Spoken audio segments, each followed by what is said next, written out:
Detroit media icon Ryan Ermanni, University of Michigan great Braylon Edwards, and of course, Maz are about to take over on Woodward Sports. Every day, 2 to 4 p.m., it's the best Detroit sports talk on Detroit's best sports network, Woodward Sports.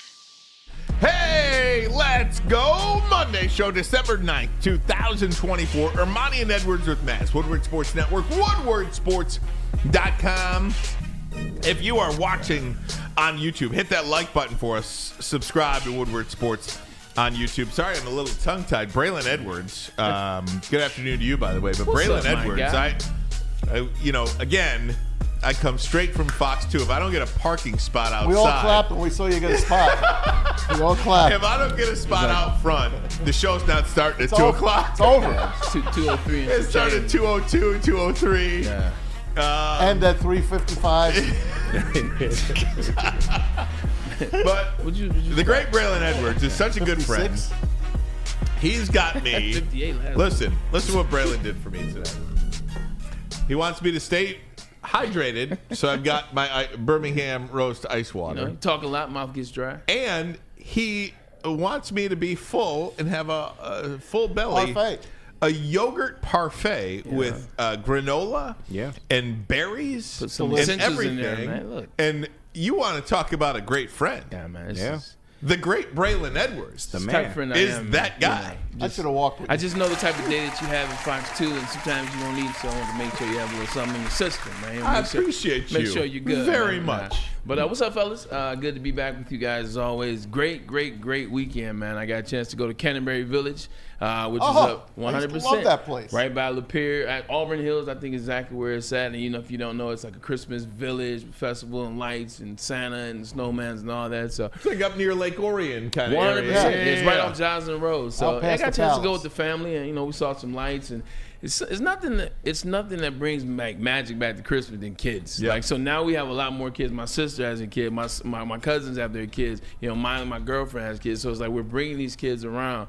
It's just the magic was there, man. You start thinking about Santa. You start remembering where you were when you were 12. And we used to do that when I was a kid. So now it's like another generation gets to enjoy it. So that was fun. The only thing about that was I had to miss the Georgia-Texas game. Oh, man. What is it about women? They just know how to. Sorry, ladies. What is it about women? They know how to schedule the events around the sporting events that you want to watch. I didn't get a chance to watch that one. Didn't get a chance to watch Clemson, although I heard the hell of a call by Sean McDonough. But that was fun. But yesterday, Lamar Willie, shout out Go Blue, he put me in a film. Lamar Willie put me You're in an a extra? film. Hey. He tried to put me in a film a couple of last year, a year and a half ago, and the timing just didn't work out. What'd you do? You said, Where are you? Oh, so he's at MPI. MPI is a film school right around the corner, Troy Road, city of Troy. And the first project was to create a film, 4 to 5 minutes, no dialogue. So there's sound, but there's no dialogue. So his script was, I play a fake elf, and my partner is a fake elf, and we're robbing this condo unit. So it kind of starts. I don't want to say all of it because it will come out and we'll see it. But it starts with me kind of closing the window, and then I'm looking, I'm scanning and seeing what's going on, and I'm tipping. So hit cut on that. It was fun because he said, this is the character, or this is the role. You do what you want. Mm-hmm. Like me, I'm always Braylon Edwards. I come here, I gotta talk about sports, Michigan, the whole nine, the whole Michigan spill, if you will. Be something else. Yes. It was fun. I'm diving on the floor, I'm being clumsy. I don't know why, but I became this clumsy character. And I opened up the door, I let my partner in, and then mayhem happens from there. Were you in an elf costume? They ended up switching it up. It was supposed to be a fake elf, but he was like, I don't want to be too Christmassy. Okay. So I ended up just having some overalls on, like a construction, like a work, so a dicky great. fit. I gotta say, but it was fun though, man. I was goofy. I was falling on the floor. I was I was actually immersing myself in the character. But the thing that was even more dope was watching Lamar. Now you can tell that he's passionate about film. He's passionate about TV. He's passionate about being behind the camera. I was watching him edit things on the spot. I saw him just completely flip a scene. Scratch that. We're gonna, brother. You got some time. That's another thing about these directors and producers. They will flip things, and I was on set for 5 hours yesterday. Wow. But Go Blue, it's my guy. I can't wait till you guys awesome. see it. Keep doing your thing. Big man. fan of Lamar Yeah. Woodley. Hey, Tom Masway, good afternoon to you. How you doing, buddy? I'm good, bro. It was a nice, busy weekend. Friday night, we were at Killer's Cares Christmas at Kego Harbor at the Lodge, and we raised a bunch of money. Almost, I think we raised like $150,000. Anybody want to talk to you or anything like that? Yeah, there was a You're a few. big draw there. The Drew and Mike fans are really something. Yeah. And, they are something. So me and the Drew crew, along with Dan Wetzel. And, Dan Wetzel. Dan Wetzel. Oh. Yeah, he joined us. And we were there between 9 and 10. People were asking about you guys. They definitely asked about you guys. They missed you guys. And they said next year you got to be there. And then Saturday, we rang the bell. Pete, myself, Kool-Aid, and Chase. We were in Troy at the holiday market. We had a ball at ringing the bell for the awesome. Salvation Army. I think we broke the record on collecting money. I'm still trying to find out how much money. Oh, wow. You know what you're getting it? We did good. That's awesome. I would hate seeing you come as if I was like just a patron walking out of a store. 'Cause I We know were having I'ma fun have with to everyone. donate. I was getting the wagons on, out what are you for them. doing? It's I was the chasing holiday. them down. He was It valeting carts. It was really funny. Really funny. I And then yesterday I just chilled out. No football, and it was nice out, man. I know it. It was nice out. Dude, just take me back to that Killer Cares thing because I used to do that every year. It was on Thursday nights Right. back in the day. Now it's been on Friday nights, back-to-back a years. better- Is it a better thing Yeah. Friday night? Of course, people are there. I mean, they are there in mass, man. You can't move in that place. Right. And it's amazing. Great charities. Matt Riley is the host of the whole thing. He's phenomenal. Mickey Redmond gets up top of the bar. Dan Miller did a play-by-play call for everybody on the mic. You know? Really? Yeah, it's real fun, man. I did the what do you call it? The Polar Express. Yeah, I've been there, done that. It is the officially called the North Pole Express, but it's a knockoff of the Polar Express movie. 20 They years wouldn't they've been even doing sue. this in Owasso, Michigan. Yep. I have tried to get tickets for the past couple of years. These tickets sell out in a day. Wow. And I went back to look. July 25th, these tickets were put Backlog out too? there. Man. And we did a news story earlier that day. Oh, Polar Express, North Pole Express tickets go out on sale July 25th. So I set my alarm and I got them like the minute they opened up. Otherwise, you're not getting on. But it was a pretty cool experience. But I was unable to go to the Killer Cares event and ring the bell on get you guys Saturday. next time. So yeah, next year we'll do that. Pretty And good you know, stuff. Polar Express, one of the great Christmas movies. Oh, absolutely. Is in theaters now. You can actually, and I've taken my daughter Maddie when she was a little younger to the theater to see it on the big screen, because to see the Polar Express at home is one thing, but to see it on the big screen, it really is great. I got a little secret about the Polar Express. So there's a scene in there where the conductor, Tom Hanks, is going back. No, not the conductor, but the engineer. Yep. There's a scene where he's outside and he's trying to fix or trying to, hit the button outside. I can't think exactly where it was. Maybe the engine room. Do you notice the engine that they used in that? They used a flux capacitor from Back to the Future. The same flux capacitor? The flux capacitors, excuse me. How about you? Same thing. It's the same exact design. And then I found out more that the person that did this was huge Back to the Future fan. So a lot of the things you see in the great. movie are Back to the Future. No Like kidding? little Wow. odes to Back to the Future. That is so cool. 100%. I gotta take Easter a look egg. at that. I watch it like every night. The Polar Express. I haven't gone to the movies in a long time, but we went on Saturday night to see Juror Number 2. And I gotta see it. Juror I keep Number hearing 2, about let this me tell you, Clint Eastwood is the director. It's a fantastic movie, and I know they have not put it out like to a lot of theaters. It was at the Forum 30 up on Mound Road, and I think it's on. You can stream it now. You got to pay for it. Yeah. But I highly recommend it. It's one of the best of the year. Although it didn't get any Golden Globes. I looked at the Golden Globe Awards today. It did not get any. It's like the guy from X-Men that plays Beast. Yeah. Lee Thomas reviewed that on Fox 2 a week or two ago and said it was pretty darn good. It was definitely a thumbs up for him. Oh, it was very good. Yeah, definitely a thumbs Here, up. listen to this. This is the premise of it. This is one I want to give away, so be careful. He wants Yeah, to I'm not go gonna fresh, give- Tom. The premise is the guy gets called for jury duty. Sorry. Okay? Guy gets Pete. called for jury duty. He's on the jury. He's trying to get out of it. Everyone tries to get out of jury duty. Yeah. But they take him. And the guy that's on trial supposedly killed his girlfriend. and they don't know how she died. They just know that she took she was beaten. She was down in a ditch. He's slowly giving us a lot of detail. Right. Nonetheless, angry men is what this sounds like. Never mind. I'm saying because it was good. You about to tell us. I know. Yeah. It's a jury. It's a guy that goes on jury duty and is like, oh, Maybe he should be on trial. right. I crashed the wedding. I crashed the wedding this weekend. You did? Actually, on Friday. Did you know the people? See, no, I didn't. That's awesome. I did not know that. So we were my girl's Christmas party was at the Colony Club for Google. So we go to the Colony Club, and there's 3 parties happening simultaneously. There was one for the city, there was another wedding, and then there was the one on the top, which was Google. So I had to go downstairs, use the bathroom. The bathroom's on the 2nd floor, and then in the middle of that were the parties. So there's steps to each party that wasn't ours. And I go down to the wedding, and I'm like, man, this music is rocking. The music upstairs at Google was stuffy. It was just hot up there. It was kind of sweaty. So I came down here. It's a little more air, a little more ventilation. The DJ had it rocking. I'm kicking it. I'm chilling. And I'm like, okay, this is all right down here. Happened to find myself at the bar. Got a drink. Now I'm just enjoying myself. And then I got noticed, and the guy brought me over to the dance floor, and I just kind of start kicking it with the party. Yeah. I'm like kicking it with the bridesmaids and all that. But then I had to get my ass back upstairs. Because you didn't want to kick it with the bridesmaids too much. No, not at all. Like, it's like, well, what are you doing down here? I'm sorry, I was looking for Google. I couldn't stumble into this party. No, but it was a lot of fun, man. Like, crashing parties is fun. Oh, man. Hey, another Sunday without the Detroit Lions. That's back-to-back Sundays. Felt good. Without the Lions playing football. KG, Pete Spivak with us. Yes, sir. I'm telling you, there's something about I appreciate the Thanksgiving game, but I hate the Sunday that follows. It's nice the Lions play Thursday night football, but I hate the Sunday that follows.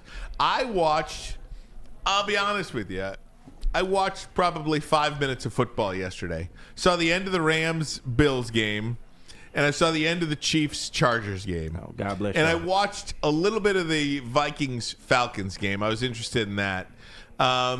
But maybe totaling 5-10 minutes. Isn't that something? It is something. I told you. Now, the Rams and the Bills notwithstanding, Maz, you said something months ago that has stuck with me, and it is absolutely a fact. Because the Lions are so interesting and fun to watch, it makes these other games look like I don't care. freshman games. I just don't JV care. games. Even though the Bills and the Rams was somewhat exciting. And the Vikings Falcons was good until 10 minutes to go in the game. Well, that's what I started To a certain point. Oh, yeah. It was You straight know, until a certain point. But Yeah, because the got popped. Lions are so dynamic, Kirk Cousins. when you see these other teams play, it's just not. It's like I don't even care. I think it's just different than being dynamic. And what Miles just said, I'm gonna use that. It's you know what? It's dynamic in the sense Lamar Jackson is dynamic, and what he does is amazing to watch. Patrick Mahomes, although whatever here, he's still dynamic. The Rams last night, they were dynamic. Josh Allen, my God, he was dynamic. In fact, there hasn't been a performance like that since Green Bay back in the 50s against the Lions, of course. But it's how they do it. You've never seen anything like that. It's the creativity of how they're doing it. Lamar Jackson's throwing touchdowns, he's running around, but we've seen him do this for the past 6-7 years. Still super dope, but we've seen it. We haven't seen the type of plays like just that. What was the insert pass to Amon-Ra St. Brown or the handoff? I can't remember what Baldy called it, what that play was called. The handoff they did, boom, boom. Double dip, Yeah, the triple threat or something like that. Like how many times? Like I can go down the list Double of plays. scoop. The double scoop thing, Triple but you trap. can go down the list of plays that you've seen from September till now. It's just so many dynamic ways to get 6 points. So many ways. Hell, we almost saw Penei Sewell throw for a touchdown a couple of weeks ago, or at least attempt to pass. So I think it's the creative way in which you're doing. You're not seeing anything like this on a regular. no doubt about it. Honestly, I'm just bored without watching the Lions. I don't want to say I'm bored, but I'm bored. locked, Yeah, you're right. I'm not as locked in anymore as I used to be. This hasn't been like years. This has just been this year for some reason. For some reason, if the Lions aren't playing, you know what? If we got to go outside to the yard and get some leaves or whatever, if it's nice out, I don't care. Could this be the reason, man? Because nothing anybody else does affects the Lions. No, well, that's yes. Yes, but with the exception of the Eagles. Like with the Eagles And are the only Minnesota. team you're watching. 100. That's 2 teams. Yeah. So there's no other games to watch. 100%. Because you're Yeah. not worried about what has to 100%. happen or what. Yep. Even last year you worried because it was the first time you were really seeing them break through. Right. We saw 9-8, but we weren't sure. 12-5, we weren't sure. 100%. Now we not Yeah. only know. We're not chasing anybody. So there's no reason to be down into a game like, if they lose, that can move the Lions up in this department. Right. And maybe we don't have it's the Lions, the Eagles, and they just beat Green Bay. Well, You got 3 teams. I agree with you with the caveat of Minnesota and Philadelphia, because I do believe. Do you like Philly after last night? See, Carolina should have beat him. I know. Yeah. I'm not going to judge Philly just because I think when you play a team like. And this is they got a big one coming This is up. what we were worried about with Jacksonville. Yeah. Here's the difference between Detroit and Philadelphia. When Detroit plays a Jacksonville type team, they hang 52 on them, and it's like a practice. When Philadelphia plays close. a team that is less than, they play down to them, look at it like an automatic win, and they nearly lose the game. And I think that's one of the ways the Detroit Lions are different from every other team that plays football in the NFL. They don't take anything for granted. They're going to beat you up and down the field. They don't care if you're the Chiefs or you're the Panthers, the Jags or the Packers.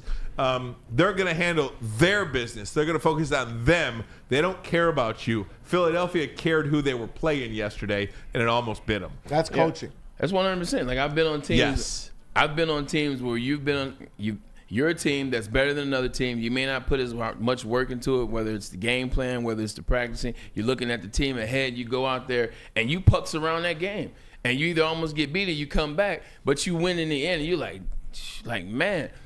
But Dan Campbell's not coaching it that way. The other way that you do that, you just beat the team into submission early on. You let a bad team know at the beginning of the game, you're a bad team, we're not. You establish some things, and now that team quits early. Now it's not so much of a problem later on in games. Insert the Titans, insert the Jacksonville Jaguars. They started off early. It doesn't matter who they're playing. They imposed their will. Here's what it's going to come down to, guys. Coaching. I just said it before Bray said anything. Dan Campbell, way over Nick Sirianni. Yeah. Dan Campbell, right now, is in Matt LaFleur's head. You could see it. The teams might be equal, almost equal in personnel. Almost. Both those teams. But Dan Campbell is going to outcoach those teams. Now, Matt LaFleur, he don't get outcoached by many guys. I just think he's got something in his head against Dan Campbell and the Lions. He doesn't know what the hell they're going to do, and he don't get it. And then if you go to the AFC, you got coaches like Kansas City's Andy Reid, Jim Harbaugh, John Harbaugh, Mike Tomlin. Those are the big 4 in the AFC. If I'm missing someone, I'm sorry. Sean Payton, maybe. He's going to be on the way up. But I'll take our personnel with our coaching over any of those teams until you get to Kansas City. Then it's going to be even Steven. Best team's going to win that game. Yeah, say that Kansas City big, because I got a whole deal for that. We can have some fun with Kansas City in terms of the AFC East. But you get back to the Eagles. The Eagles were a team that relied heavy on the run in the last couple of years, especially ever since Shane Steichen left. Last year, they couldn't figure out the pass. They struggled in games once Jalen Hurts got hurt. You bring in Saquon Barkley. What they've done is they've relied on the run. What Carolina did to them, they stacked the box. All right, we're just not going to let you run with Saquon. When you make Jalen Hurts have to beat you, here comes the quarterback that there were question marks at Alabama, question marks at Oklahoma, question marks in Philly. I think that's what you're seeing. Teams are realizing, stack the box against Saquon. Don't allow them to run the ball. Make Jalen Hurts beat you as a passer because he hasn't had success. He threw for 140 yards yesterday. 180 passing yards a game is the worst in the NFL. Yeah. He hasn't been successful with the pass since Shane Steichen left, with the exception of the beginning of the season last year. I think he and A.J. Brown, first 5 games. But ever since then, he's been on just a horrible slate. A.J. Brown's pissed. He's Yeah, always he is. pissed. I did pissed. see. They were talking about that. I think it was Herb Street the other night was talking Go about Blue. that in relation. Yeah, go Blue. Right. Talking Shout about out. that. Checkmate. Herb Street's son going to Michigan. But Herb Street was talking about that the other night in relation to Amon-Ra St. Brown. And by the way, programming note, we're going to be talking to Dave Birkett, Lions beat reporter, Detroit Free Press, coming up top of hour number 2. So if you're not watching live, if you are watching live 40 minutes from now, and if you are not watching live, it is going to be in about 40 minutes from now. He'll join us to talk about all things Lions. But on Thursday night, if you go back to that game, you mentioned A.J. Brown calling out the passing game. Who you calling out? The quarterback and the offensive coordinator, right? 100%. You don't hear that from Amon-Ra St. Brown. He's a guy, and Herb Street called out all of the times that he was blocking down the field, not getting any targets, not getting any passes. But you saw him first quarter, second quarter, deep into the third quarter, early in the fourth quarter, blocking down the field for David Montgomery and Jahmyr Gibbs, Tim Patrick. Yeah. He threw a couple of blocks for. That is not always like that at your position, Braylon Edwards, because so many people look. When you're a running back, you want the football. When you're a wide receiver, you want the football. And if you're not getting the football, chances are you're a guy that gets a little mad about that. I would be mad about that if I was a running back and they didn't give me the ball at all. I understand that, but it's just another reason why I like Detroit more than I like Philadelphia. It is all those things, the little things that the players are willing to do to have a leg up as a team. Yeah, it's kind of how things are built, to be honest. Look, man, both are great players. A.J. Brown is a great wide receiver in this league. Amon-Ra is a great wide receiver in this league. If you look at A.J. Brown, how he kind of started, he started down there in Tennessee Titans where he can kind of do as he wanted to. There wasn't really any restrictions. He became the guy down there. He can voice all that he wanted to. That's the guy Philadelphia went and got, and they paid $125 million to. Then what does he do when he gets to Philly? His stats, along with others, got them to the Super Bowl. Yeah. And he was a direct reflection of that, and they let him talk that way. Keep in mind the beginning of last season. What did he do? He broke the NFL record, 6 consecutive games in a row with 150 yards or more. Yeah. And then when they didn't give him the ball, what started happening? Started losing. So I think for him, that's how his reputation has been built. That's what you have to deal with in Philly. How did Amon-Ra start? Amon-Ra started. I'm pissed at everybody that was drafted before me. I'm going to go out there and work. I'm going to do all the things important that are intangible for winning. All the things that are important for winning. And that's what he did starting in 2021. Then he became the starter. He didn't change those things. He only got better and better. He only worked harder and harder. And a part of him was all of the things, the blocking, the running. He's seen the bad. So I think two great players just built two different ways. Dan Campbell's going to be speaking to the media here in a few minutes. Like we said, Dave Birkett joins us at the top of the hour. Let me ask you guys this. After seeing the Rams finally show up again, after, you give up on a team and then they show up. I had a feeling that they would play hard against Buffalo, but they beat Buffalo. They scored 44 points against Buffalo. So my question for you is, as the Bills come in here, and Bills Mafia, I hear, are coming in mass. I talked to the crack man on Friday night. He was there at the Killer Cares. Yep. He's like, Maz, they've already booked several bars downtown Friday, Saturday night. They're taking over downtown Detroit. So my question to you is, Bills Mafia coming in, bringing their tables. CBS is coming in. They're doing the pregame show. Bill Cowher, Nate Burleson, all those guys are going to be here. Terrible on pregame Sunday. show, by the way. I'm just going to say, would you rather have Buffalo won yesterday, or yes, now they're coming in with a loss, playing the Lions on Sunday? Can I answer it both ways? Yes, but it doesn't matter because the Lions are just going to do what they're going to do. No, then skip the first part and just say that part. Okay, the Lions don't care whether they win or whether they lose.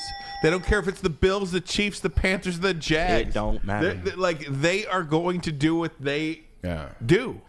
And, I could skip the first part because it's my second part covers it. 100%. I agree with you, and this is why I had this caveat. I watched that game on repeat because I was doing the thing with Lamar Woodley. Shout out to Lamar again. So I say, I get back. I want to watch this game. What happened? I'm hearing 6 touchdowns. I'm hearing all this crazy thing. Josh Allen was magnificent. Yeah. Probably should be the MVP. We'll get back to that later. They can't stop the run. Exactly. Kyron Williams ran the ball on them. They stayed on track. They were scoring points, but you know what Sean McVay didn't do? He didn't eliminate the run. He didn't say they're scoring points. We got to make this attractive. No, we'll still run because we're having success. They ran the ball on Buffalo. And they're just an okay running team with a great running back. What do you think the Lions are going to do? Exactly. Not to mention. So that's why I'm not scared of them. It's because of what I saw. Josh Allen is great. Yeah. But at the end of the day, you did all that last night, and you did all that and lost. The Detroit Lions have a much better running game, the number one running game, and they also have a quarterback and offensive coordinator that can do the same things that Sean McVay did. Yes, the same things, not less. Yeah. So, no, I'm not worried about Buffalo because I saw that. Like, I was worried about Josh Allen until I watched that game. Their defense can't stop him. No, Remember- but this one. Lions got to play keep away. Yeah, that's ball control Remember football. when we, at the start of the season, we did our game by game, Yep. pick by pick, Yep. win, This is a L. lose, win. I had them as a loss to Buffalo. Well, sure. Put it up for a second Hang on a minute. if you've got Let me it. grab it for you. Yep. And the reason why I even bring it up is because the only reason Let me fix I the have a window. loss to the Cowboys, the only reason I have a loss to the Texans and Colts and 49ers You got beating the Bills. is because I felt like I you had had to pick do a it. loss. Right. We're not going to make them Right. 17-0. But Although it was Might hard as to well, put an man. L there. yes, that's what I'm talking about. It is. I think the Lions are going to win every single game they play, and that's not just wishful thinking. That is, I think the Lions are going to win every game they play because they're better than every team they play.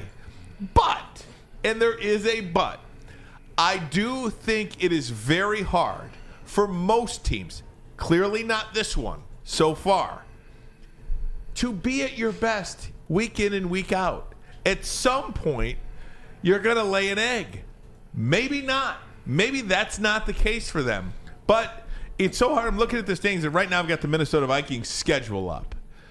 You look at the standings, and the Lions are 1 week. They're 12-1. Mm-hmm. They are one Sunday afternoon away from being tied for the division. Now I know they own the tiebreaker, Right. but there is one more against Minnesota. Correct. Last night, the Kansas City Chiefs at 12-1 clinched their division. They won the AFC West division last night at 12-1. Yep. At 12-1, the Lions are one Sunday away from being tied Amazing. in the North, and heaven forbid have to go on the road in the wild card round. That's how good this division has been. That's why I'm not in any way, shape, or form like freaking out. Oh my gosh, we're gonna freak out. But you do have to consider and play some sort of realistic. Holy cow! On one hand, the Chiefs clinch a division. On the other hand, the Lions are one Sunday away from playing, being the 5 seed and playing on the road in the wild card Amazing. round. Yeah, it's amazing that it's that close, man. But, the thing that, like you said, you're not freaking out at all. You're just pointing out it's crazy. 12-1 does this in this league, 12-1 does that in that one. But it's how good this league has been. But you know who leads that league? It's the Detroit Lions. The Detroit Lions at every turn. That's why I say I have nothing to say about the Lions the rest of the season. Doesn't matter who they play. I know what the end result is going to be. They just find the ways to win, whether it's the defense, finding players to plug in. These guys just got off the couch, and they come in and play and make plays in this game, whether it's the offense, finding ways to input. Like Zeitler. Like, I've been watching some of the Lions film and just at the house kind of just bored, killing some time. Kevin Zeitler's a problem. Mm-hmm. Like, he is moving some players around. Like, I'm talking about other grown men that are getting paid millions and millions of dollars.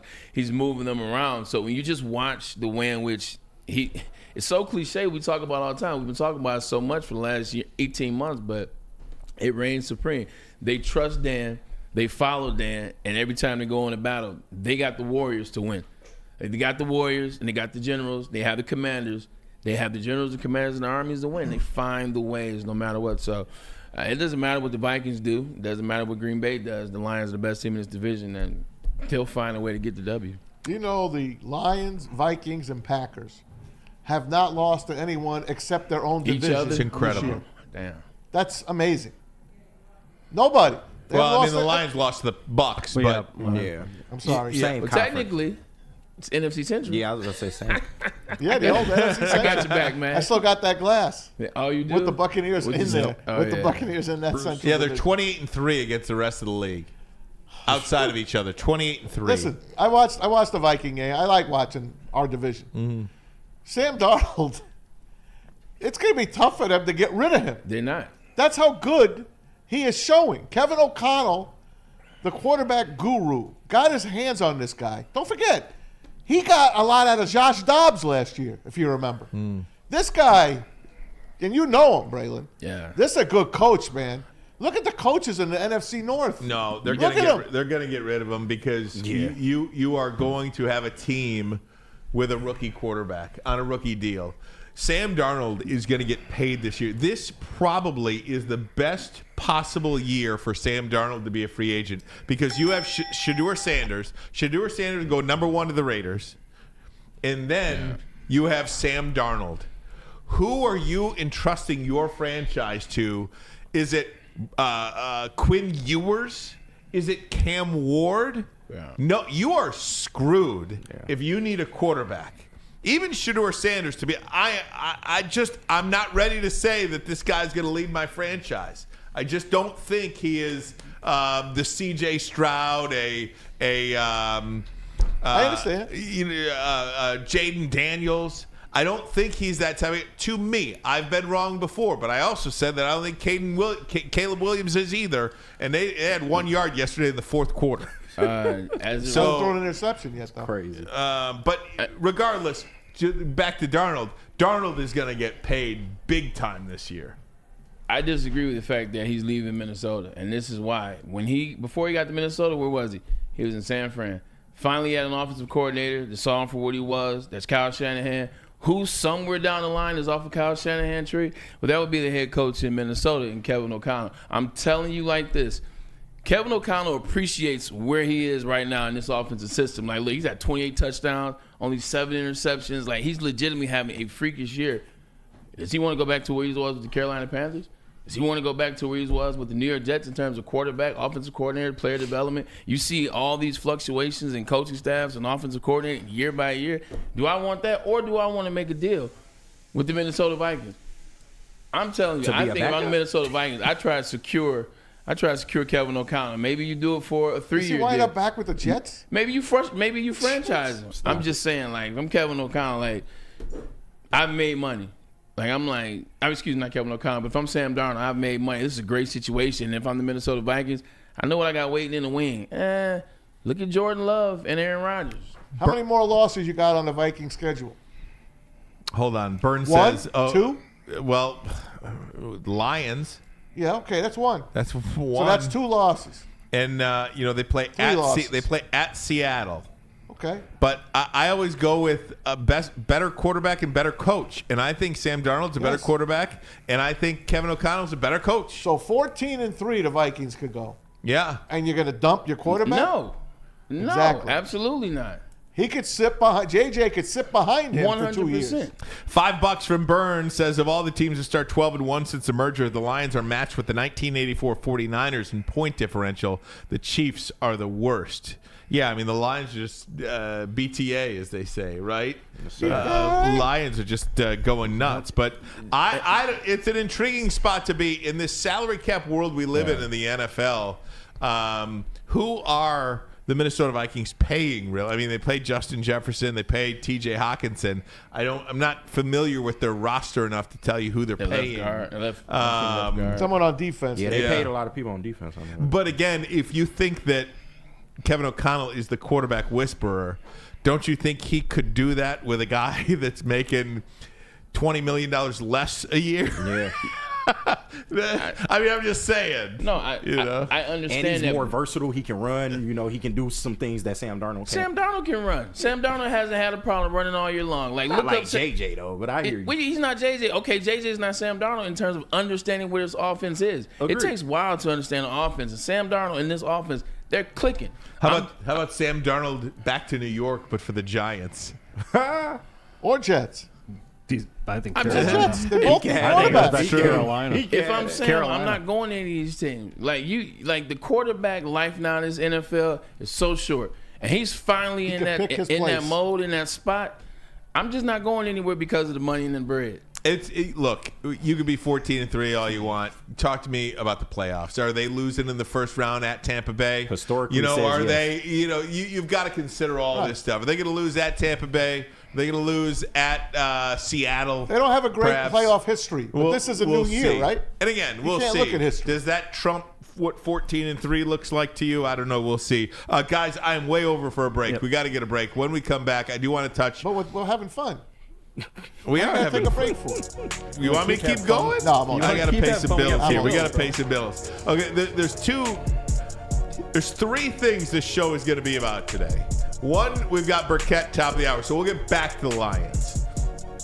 College football playoff it happened, and Juan Soto signed for $765 million. Bye-bye. So those three things are going to have the run of the mill over the next hour and 25 minutes. Over the next hour and 20 minutes, I should say. Make it 22. But first, a message from Planet Fitness. With over 50 metropolitan Detroit locations, Planet Fitness is the gym for you because it is fitness that fits into your budget. They want you to remember that at all times. And then also, man, Planet Fitness, where your fitness is essential. No judgment. That's what Planet Fitness is all about. You can work out at your own pace. Do the things that you want to do. Get a membership, you get a trainer. It's as simple as that. You pull up, get a membership, you get a trainer, and then the gyms, they are squeaky clean, including the dressing room, the locker room, the whole 9 yards. So this is the clean gym for you that will get you right. And it's 1800 Tequila, the official tequila of Lions Woodward Sports. Watch parties and post-game show. Join 1800 Tequila and Woodward Sports every single Lions game live at Hayes Social in Shelby Township. And you know we turning up with the 1800 Tequila. Smooth, man. Proud sponsor of your and our Detroit Lions. 1800 Tequila is the best taste in tequila, and please drink responsibly. Big injuries, big news. Twice a week, Dr. Jeff Pierce from Michigan Sports and Spine joins Woodward Sports Network for the Injury Insider Report. Big D Energy Tuesdays at noon, and Ermanni and Edwards with Maz Thursdays at 3:30. Get expert analysis and in-depth breakdowns on the latest sports injuries from the man trusted by top athletes in the community, like D-Mac. Whether it's the Lions, Pistons, Tigers, or Red Wings, Dr. Pierce talks us through it all. Don't miss the Injury Insider Report with Dr. Jeff Pierce, your go-to source for understanding the impact of injuries on the games and players we love. Only on Woodward Sports Network. Scan the QR code on the screen or go to MichiganSportsandSpine.com to see if Dr. Jeff Pierce can help you. Stop searching for a vehicle and start finding one. Les Stanford Chevrolet Cadillac makes it easy. We harness the power of multiple dealerships and own the biggest selection of GM brands in the area to get you the car you need. With the Les Stanford Group, you'll have access to 4 different dealerships, providing you with more makes, more models, and more choices. We're connected to more than 1,000 vehicles. And with so many high-quality CPO vehicles available, you'll find new car quality at pre-owned prices. You can start and end your search at lesstanford.com today. A network for the city, by the city. Woodward Sports is Detroit Sports. Get energized for the holidays during the 12 Days of Fitness at Planet Fitness. Now through December 20th, join for $1 down, $15 a month. And recharge this holiday season and beyond in the clean and spacious judgment-free zone, filled with equipment for every workout. Stay motivated with free fitness training and lots more. Celebrate the 12 Days of Fitness at Planet Fitness. Join for $1 down, $15 a month. Hurry, offer ends December 20th. The most talked about Detroit media by other Detroit media, and we love it. It's the Woodward Sports Network. Walk into any Lady Jane's Haircuts for Men today. Open 7 days a week. Sit back, relax, and enjoy precision haircut, scalp massage, hot leather neck shave, and hot towel treatment from one of our talented stylists. Step up your game this season and take advantage of our $20 haircut special. Scan the QR code and get your coupon today. Lady Jane's Haircuts for Men, the ultimate haircut experience. Open 7 days a week. Walk-ins always welcome. Lady Jane's Haircuts for Men. It's wicked awesome. Is that an octopus in your pants, or are you just happy to see me? See what I did there? Go Red Wings! From Octopi Experts Woodward Sports. Hey guys, thinking of a new home and feeling a financial pinch? Mark White and Associates, the trusted real estate experts, are here to help. Mark White and his team will pay up to $5,000 of your closing costs. That's right, Kenny. $5,000. Wow. Get it, call right now. Call Mark White and Associates today. 248-290-8242. Check him out online as well, markwhitesells.com. Again, that number, 248-290-8242 to make your dreams come true. And let me tell you about Lady Jane's haircuts for men. I've actually booked my appointment for Thursday of this week. How about that? Sweet. Walk in any Lady Jane's for a haircut today. Open 7 days a week. Sit back, relax, enjoy a $20 haircut special. Scalp massage, hot leather neck shave, and hot towel treatment from one of our talented stylists. Take advantage of our $20 haircut special. Just scan the QR code and get your coupon today. Lady Jane's haircuts for men. Open 7 days a week. Walk-ins always welcome. Lady Jane's haircuts for men. It's wicked awesome. Just a quick news note for everybody out there. Kind of taking the country by storm. Just want to point out for you that there has been an arrest made, a person of interest is in custody in the execution of United Healthcare CEO Brian Thompson. 26-year-old Luigi Mangione, a valedictorian at a private school. Amazing. Ivy League, looks like somewhat of a genius. A tech wizard has been taken into custody as a person of interest. This is the hooded guy in New York City. Yeah. That waited for that guy to come on out, and he blasted him. Pretty remarkable stuff there. Just wanted to point out for you that they found him in Altoona, Pennsylvania. Yep, about 400 miles out of New York City. He had fake IDs with him, and someone at McDonald's found him and said, I think this guy looks pretty familiar, and called the hotline. So those FBI most wanted pictures. Worked. It worked. Yeah. Yep. Yeah, whenever you're talking about CEOs of healthcare companies or corporations majorly in this country, I don't believe anything. Yeah. Who was this person? Who hired this person? That's the real That's the real question. So, yeah. We'll see. Just like the Trump shooter. What the hell is that kid? Oh, my God. Another young guy. Right. I don't get it. Trump hired him. Get out. We ain't gonna get on that. But You can direct your comments towards. No, you actually. we ain't gonna get started. But I feel like No. Guys, I wanted to. I'm so passionate about this Juan Soto stuff. Can I just do this real quick? Of course. The Tigers have no chance. Baseball is turning into the haves and the have-nots. pretty much. It used to be Sports in general. It used to be you were able to compete. I no longer believe you can compete in baseball anymore. Baseball, if you did good drafting, if you did player development, you had an opportunity to compete. But just overnight, it went from you can buy your championship. And I am not saying that's against the rules. Nobody's doing anything illegal. It is what it is. If I lived in LA or New York or Boston or Chicago or somewhere like that, anybody that wants to, Philadelphia, anybody that wants to spend money, great. But I feel like the Detroit Tigers can no longer compete for a World Series. Could they compete in the AL Central? Yes. Could they compete in the divisional playoff? Yes. Could they, maybe, heaven forbid, one day get to a World Series? Maybe. But I have yet to see the team that plays the way the Tigers' current version does win a World Series championship. The A's didn't do it playing Moneyball. No. The Rays didn't do it playing Moneyball. The Tigers didn't do it playing Moneyball. You can get close. Yes. You can get close. And that's what allows these owners to pocket all the money that they're getting and not spend it. But you cannot win it. And I say you can't win it, I mean you cannot win the whole thing.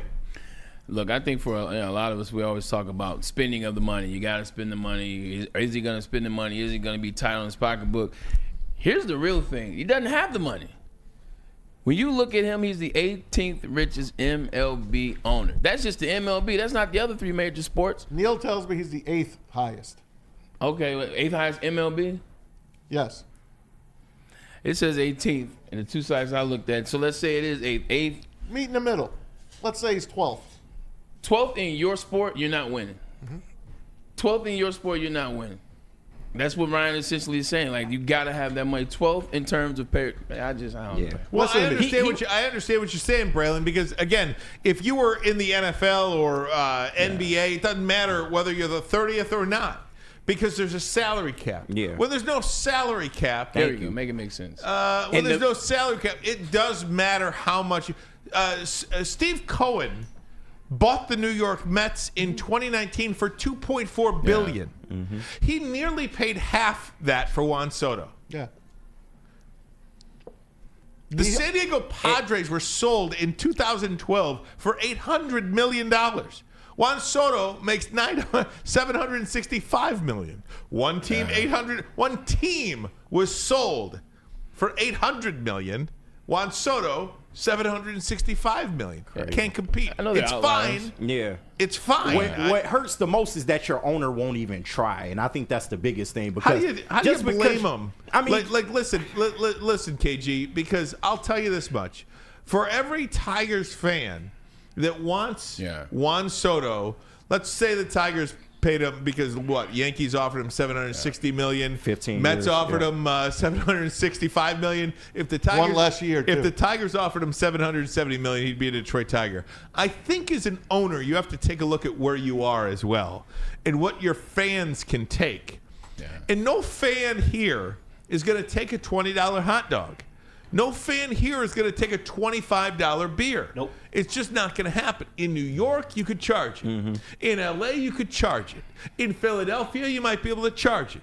In Boston, you might be able to charge it. When you're taking your family down to the Detroit Tigers game, you're not spending $1,000. I'm sorry. It's not a $1,000 night. It's not an $800 night. It might be a $400 night, Right. but you're not doubling that.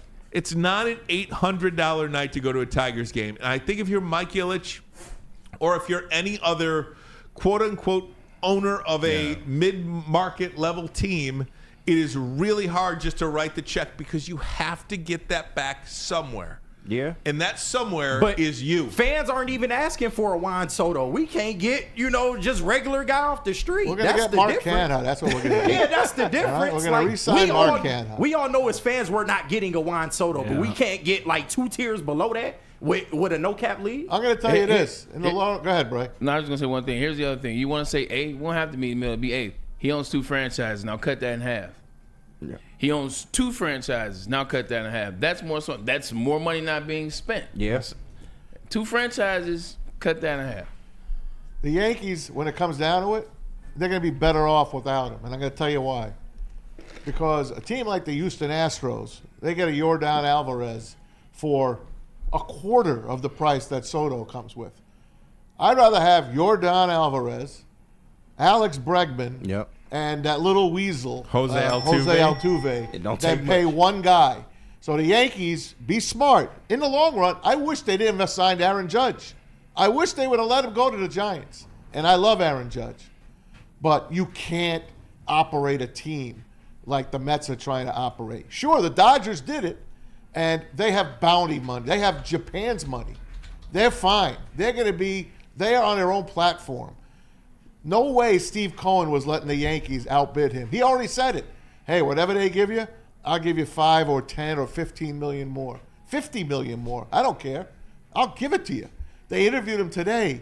He almost was laughing when they said, the other competitors, and he stopped them. And he's like, what competitors are you talking about? He wants to stick it to the Yankees. The Mets are they're the doormat. They're MSU. In New York. They're MSU. All right? They've won 2 World Series. MSU took a stray. They've won 2 World Series. A mean one. 69, 86. one. They've lost 3 others, and they're a losing franchise. They're like the New York Jets. Amen. A little bit better than the Jets. I apologize. Man. Okay? Yankees haven't won since 09. Oh. It's about time Brian Cashman reevaluates, get some pitching in there, a couple more hitters, get Teoscar Hernandez, you'll be fine. The Mets are putting it all out there, but they never win. Let's see if they do. I hope they do. I don't want to deal in guns and violence and bullets, but somewhere in East Lansing, a kid is walking to class right now, and a bird just took a poop on his head. He called a random stranger. That's you. That was tough. I'm sorry, but that's the deal. That was tough. That's the deal. Yeah, no, you're right, though. The Mets will try to do anything for public relations. He's a great player. But guess what? They're going to have Miguel Cabrera on their hands in 7-8 years. 15 years is a long. That's a long time. Greet the Mets. You know, you just look at these teams. You know, the Mets.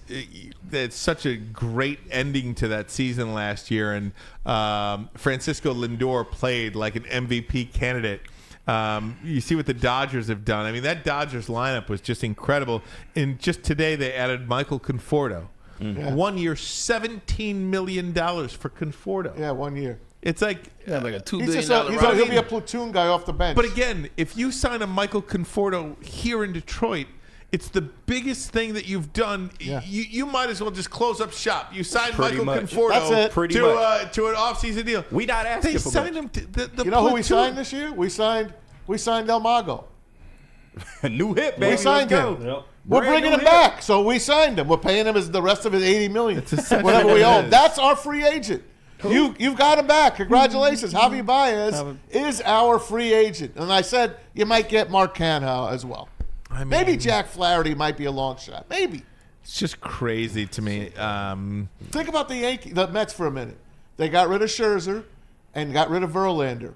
They gave their money to Soto. Mm-hmm. He's looking at it as I broke even, and they got three of the best young guys coming up from those teams that they dealt Scherzer and Verlander to. The Mets are a much better team than the Yankees. Soto went to the better team. He did. Okay. The Yankees, they got to retool. Yeah. Do you think the Tigers, because the winter meetings are You said the happening Yankees this wouldn't make the World Series. I don't know if I should listen to you, man. They shouldn't have made it. I'm messing with you. winter meetings this week, do you expect? I mean, one of the names that pops up, is he available? Is he not available? And would you make a run at him? You would have to make a trade for him. That's Vladimir Guerrero Jr. I would love to have him. Say it again. I would love to have him. Dude, I'm here and not there. I'm talk behind the microphone, and I'm not the general manager of a major league franchise. But don't you just feel they need a guy? Yes. That guy in their lineup if you want to be able to compete, and that guy just doesn't exist. Could that guy be Vladimir Guerrero Jr.? Yeah, I think it could. Can you imagine Scott Harris making a trade like that? No, I can't. I can't. So then wipe it out of your head. Yeah. This guy thinks he's the smartest guy in the room. He does. And he's going to do it his way. That's what Ryan said when he first got to the podium. And I said, well, maybe he's just, trying to be young. He's like, nah, that's the vibes he gives. Yeah. That's what you said. And that's what I hear. Yeah. It's just not sustainable to win the way the Tigers have won. No. You know what? Maybe we'll be, maybe we'll win 85 games this year. Let's be happy with that. Right. Let's make it interesting. Look, I got my October ready. Right. Get Tiger us, shirt on. I'm Meanwhile, ready. get us to football season. y'all paying for premium seating, Get by us the way. to football season, right? Hey, those heated and cooled seats that I'll never sit in. Right. Bring them on, man. Meanwhile, Bring them on. Oh, my gosh. Goodness. Javi with a new hit. Hey, before we get into the college football playoff, your thoughts on Kirk Herbstreit's son committing to Michigan? That was kind of out of left field, was it not? We'll send it to our expert of bringing people in and NIL guys. That's Braylon Edwards. When people ask me why did Lloyd's grandson go to Notre Dame, they was like, yo, how could you let this happen? He went to Notre Dame over Michigan. I had an excuse for that. I was like, well, look, if you look at Notre Dame in that time that he's kind of grown up as a high school kid, as a middle school kid, you look at Michigan, Notre Dame's much better than Michigan in that time span. He grew up, and obviously he wanted to get away from, the Michigan thing. Maybe he didn't want to play for Harbaugh. There were reasons you could say that. Kirk Herbstreit is 100% Ohio State. Like, your son grew up 100% Ohio State. Him going to Michigan, this wouldn't have been allowed in Edwards' household. Hell no. So Don't forget, they chased Herbstreit and his family out of I was just Ohio. going to say, They didn't chased he have him to to Nashville. move? He had to move from Columbus because like, this is a stick it to you type deal. Yeah, I think it kind of is because didn't he have to move from Columbus because of how brutal the Ohio State fans were to him? I think he picked Michigan one time or did. Now the Ohio State people are saying, this kid no one wanted him anyway. Right. That's what the Ohio State people are saying. He's not any good anyway. So who knows, man? These are all high school kids. Yeah. What do we know? Michigan, by the way, plays Alabama in the Reliaquest Bowl on New Year's Eve. It used to be the Outback Yeah, Bowl. that's a good bowl. It is. That's a good bowl for Michigan this year, I think. What did I tell you is going to happen? What'd you tell me? If they beat them, what happens? If they beat Michigan, if Michigan beats Second Alabama, time. Yeah, second time. Second time in a calendar year. second time in a calendar year that they can beat Alabama. They're Probably good. won't beat them. Now, is No. Milroe going to play in that game and all those Alabama guys? Not all of them. Mason Graham going to play in that game? No, so Michigan's guys probably won't play in that game, but Yeah. it won't matter. I've played in these games. I've seen the SEC. When the SEC, especially Alabama, Florida, you name it, when they're not playing one of the big bowls, when they're not playing for all the glitz, all the glamour, all the lights, don't play the same. Don't put the same intention on the game. So I would take Michigan. If I was, this has nothing to do with me going to Michigan. Put money on University of Michigan to win this game because they're going to take it more serious. Like, they're legitimately appreciative. Like Alex told us, and I give the credit to Alex, intern Alex. They want these extra 12 practices. Yep. They want to set the tone for kind of what the direction is moving forward into 2025 and what they're going to do once they have number 19 under the center next year. So I think they're going to take it very important. It's going to be a business trip for them. I think Alabama's just trying to get to the next season so they can erase this season out of the memory books. Bet on Michigan on that game. It's going to be fun. There's another guy that's don't. leaving Michigan as well, Braylon. You want to tell us about that?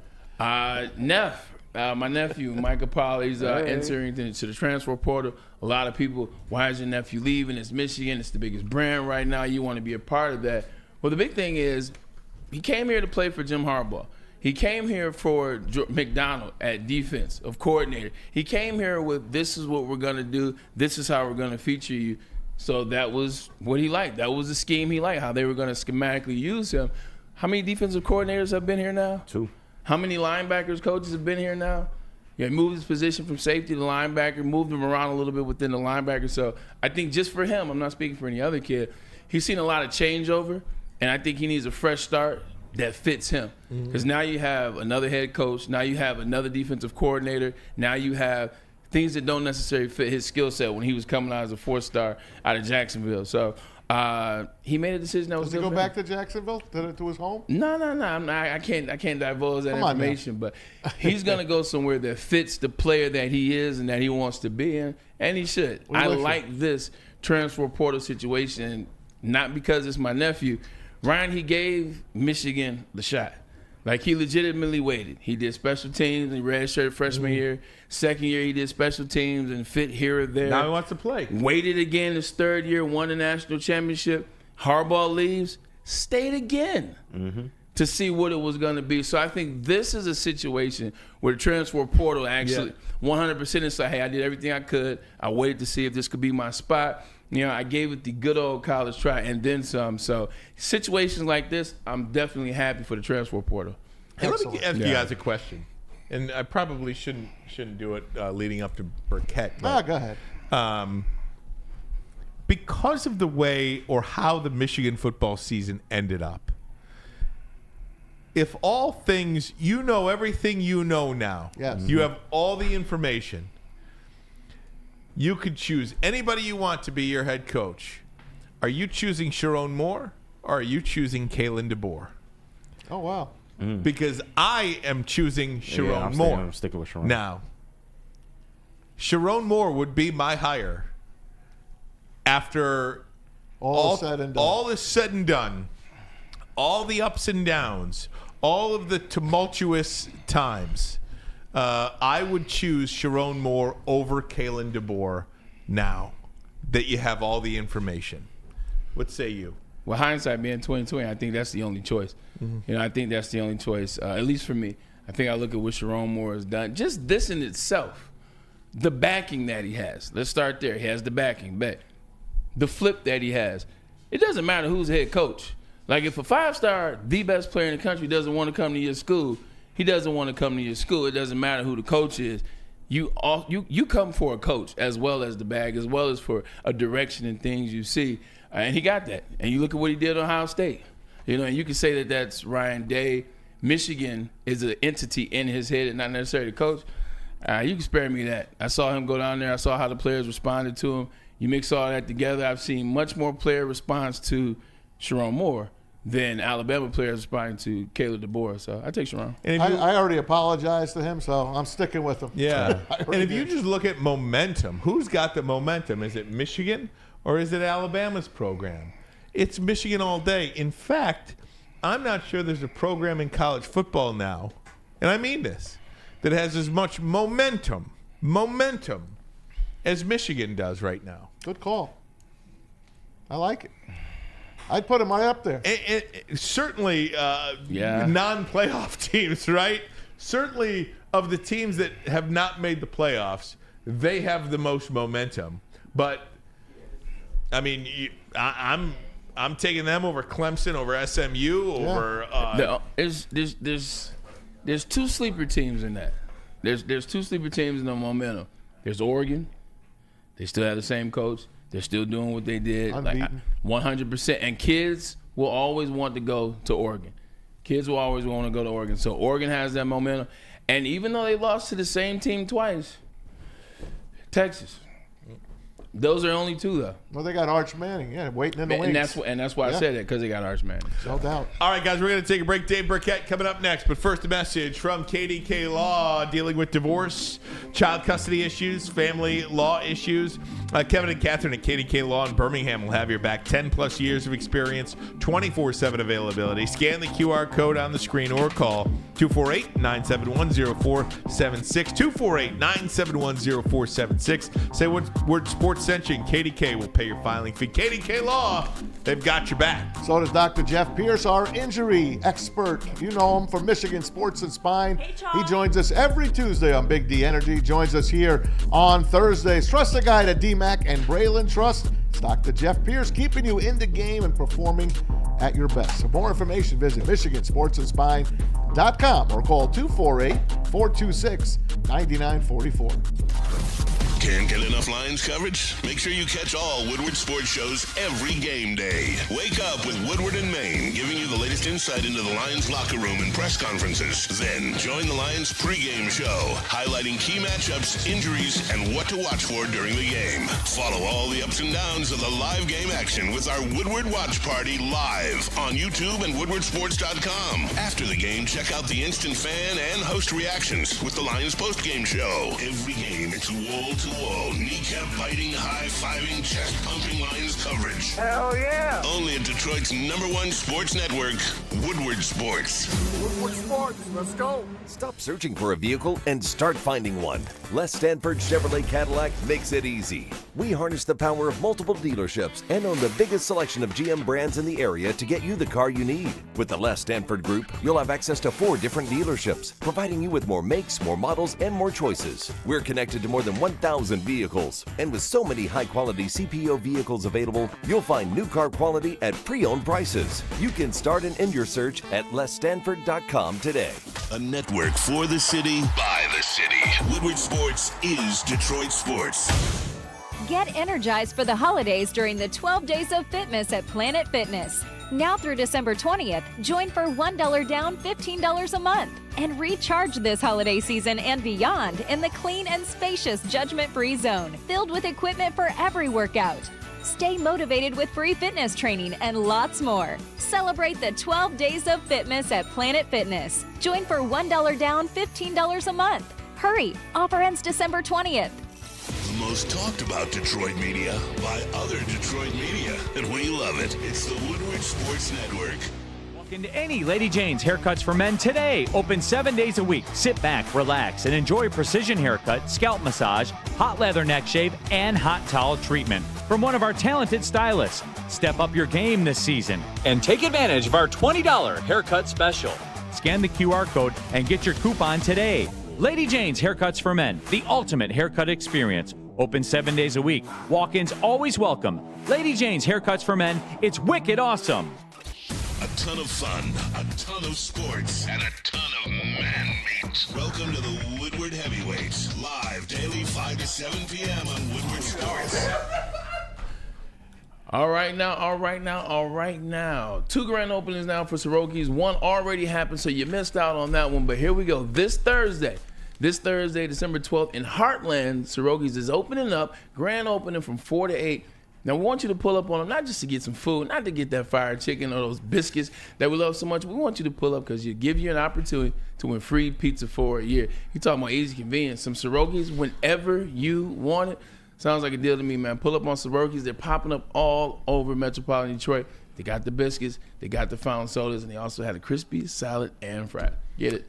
Overdue for a new car? Beat the holiday rush and get an amazing deal from Les Stanford Chevrolet. Right now, a Blazer EV 2LT with all-wheel drive is only $149 per month. Or check out the Equinox EV LT for only $169 per month. Go to Les Stanford today and click on the QR code on the screen. Check out the massive inventory. Les Stanford has, of course, Chevrolet, Cadillac, Buick, GMC, as well as Corvette. Les Stanford in Dearborn and Ferndale. LesStanford.com, LesStanford.com. I know this. Every one of our guys, it's much more positive. You know, everybody is healing up, and so we're better than we were last week. I don't know yet how many we'll get back, and honestly, I may not know until Thursday of this week. You know, just exactly where we're at. You know, I'm feeling better about Decker, but yet I need to see. You know, and then the D line is in flux. You know, there's a chance Levi could be back. You know, Max got a pass protocol. He's in and everything. He did not take a step back. So as long as he can clear, you know, that sounds positive. But it's just going to take time to figure some of this out. We'll have that conversation about Rakestraw and Iffy next week, you know, because that'll be through their 4-week period. You know, Alex, we feel like is on pace towards the end of this season. You know, it could be the last game. It may not be till the playoffs, but we feel good about getting him back. I think Khalif's probably in that boat, you know, probably where Alex is at.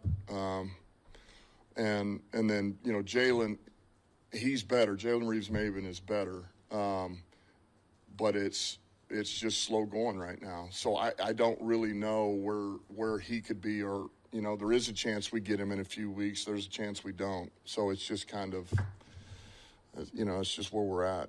That was Dan Campbell, Detroit Lions X account, posted the sound from today. To help us talk about it, Dave Birkett, Detroit Lions beat reporter for the Detroit Free Press, also the author of Detroit Lions, an illustrated timeline. He's got a book signing tonight at the Post in Plymouth at 7:30. If you are so inclined, head out there, get a book signed by the author, Dave Birkett. How you doing, Dave? Hey, Dave. I'm doing great. How are you guys? Doing fantastic, What's the Dave. word, It does DB? seem like there's some optimism when it comes to getting a little bit healthier. I'm not sure anybody has seen anything like Thursday night. You had all those defensive players out. Yeah, and look, you know, as Dan said today, still a little bit to be determined how many of those guys will get back, but trending in the right direction. And, you know, if Taylor Decker is back, if they get one or two of those defensive linemen back, that should help that defense and not have to maybe handicap that offense to have to play a certain way. But I'll say this, Ryan, you know, I was thinking about this because I was talking to the Green Bay, some of the writers the other night. And, look, you know, I'm not trying to diminish the Lions' injury woes at all. I've got a ton of guys on IR and key guys that they've been missing. But this happens in the NFL, man. And you think about when the Packers won the Super Bowl 2010, like they finished the season with 16 guys on IR, and they had 7 starters on IR.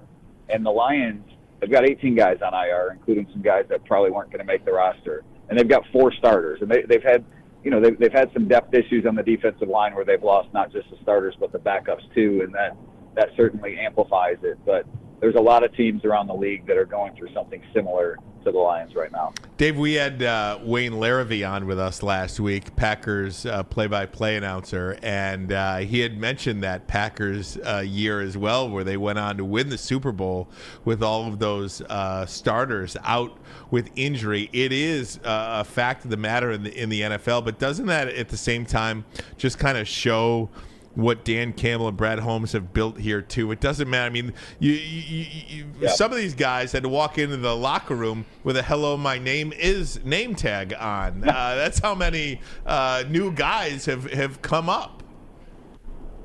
Look, Brad Holmes deserves a ton of credit to him and over there for making sure that they have enough depth to navigate this season and to get them through these tough spots. And yeah, you know, the NFL rules have changed. I mean, in terms of the amount of guys that you can keep on practice squad and the, you know, the seniority that those guys can have, the experience that those guys can have. And they've played the game the right way, the Lions, that is, in terms of making sure that their cupboards are fully stocked with capable players, and then give the coaching staff credit for how they're using them. You know, you're not asking a guy like Jamal Adams to come in and play 65 snaps a game right now as your safety. You're asking him to play 15 in sort of a packaged role, and that's something that, you know, he was a high-level player for a lot of his career that he can still do. Hey, Dave, I was going to ask you about him, Jamal Adams, Quan Alexander, and, of course, Adarius Smith. How are they fitting in on this team? I know basically those guys just got here midweek, right before the Packers game. What are you seeing in them? What do they have left in the tank to give? Yeah, I mean, I don't even know on those the first two. I mean, Zadarius, you know, he's been here a couple weeks now, and certainly we've seen some pass rush. You know, I don't think anyone is confusing Zadarius Smith with Aiden Hutchinson at this stage of their careers, but Zadarius has certainly given that pass rush a lift, and he plays hard, and that's what the Lions needed. You know, someone that could take on a big volume of snaps right there and be you know, give a little bit of pass rush opposite Josh Paschal. And the way that they've used him, too, I mean, he rushes from inside a lot. That's where his sacks have come from. You know, he's done some things sort of from the stand-up position. So he's allowed Aaron Glenn to still have some versatility with what he's calling in the pass rush game. And, you know, we'll see on Quan Alexander and Jamal Adams and the rest of those guys. You know, if Anzalone comes back, maybe it's not quite as imperative that Adams and Alexander and those guys play big snaps, because you will have Jack Campbell and Anzalone for the playoffs. I'll tell you, man, I'm most impressed with these practice squad guys that they're pulling off. And this Mohammed, I mean, where the hell did he come from, first of all? And he looks like he's a monster to me. Hey, that's another, like, you know, what they've done under the new rules, and these rules have been in place for a couple of years. It's just really the first time we've had to see him to, you know, in action to this extent, is, you know, Quan Alexander, you know, AQ Muhammad, you know, these guys, they have experience with Aaron Glenn and in that defensive system. Muhammad played for the Saints. You know, he was with the Jets. He's been around the league a bit. So this is not, you know, they're not asking, you know, a 22-year-old that's never played an NFL snap to come in and do some things. They're asking guys that have 5 years experience that, you know, maybe just aren't household names, but that they have a history with. And that's why I say, you know, give Brad and give the pro personnel department some credit for, you know, identifying these guys that can still help them. Amazing. DB, what's going on, man? Braylon here. Been a minute. How have you been? Yeah, Brad. Always good. All is well, good. man. Yeah. How's the book doing? That time of year, you know. Hey, book is going good, man. It's basically sold out. They got a second print coming here. So, yes, sir. Merry Christmas. Before Christmas. So. Merry Christmas, Dave. 100%. We have to pick that up, man. I'm very happy for you. Very deserving you are. I don't have a lot to ask, man. I feel like we've been talking so much in circles. I'm going to let the fellas have at it. But one thing I noticed, I want to notice, if you noticed as well, is Dan Campbell, in terms of being a coach, making decisions and standing on them. I think that San Francisco game, in my opinion, I think he outguessed himself in the first half, and I think he wished he would have not done that. And now this year, he's just standing on the business that he wants to stand on, man. He's not worrying about outside influences. He's not worrying about, should I do this or should I do that? I feel like every decision he's making, at least since the Rams game, has been a decision that is his, and I feel like he's taking that next step as a head coach. What say you on Dan Campbell's decision-making, whether it's fourth down or whatever other decisions? Yeah, you know, I think you're right, and I hadn't even thought about it in that context. Like, everyone from that San Francisco game, they were talking about going for it on fourth down in the second half and the drops, and, you should have kicked the field goal. And, you know, the reality is like, no, Dan is not a field goal guy. You know, he's a step-on-your-throat guy, and he's going to do everything he can to strangle the life out of a team.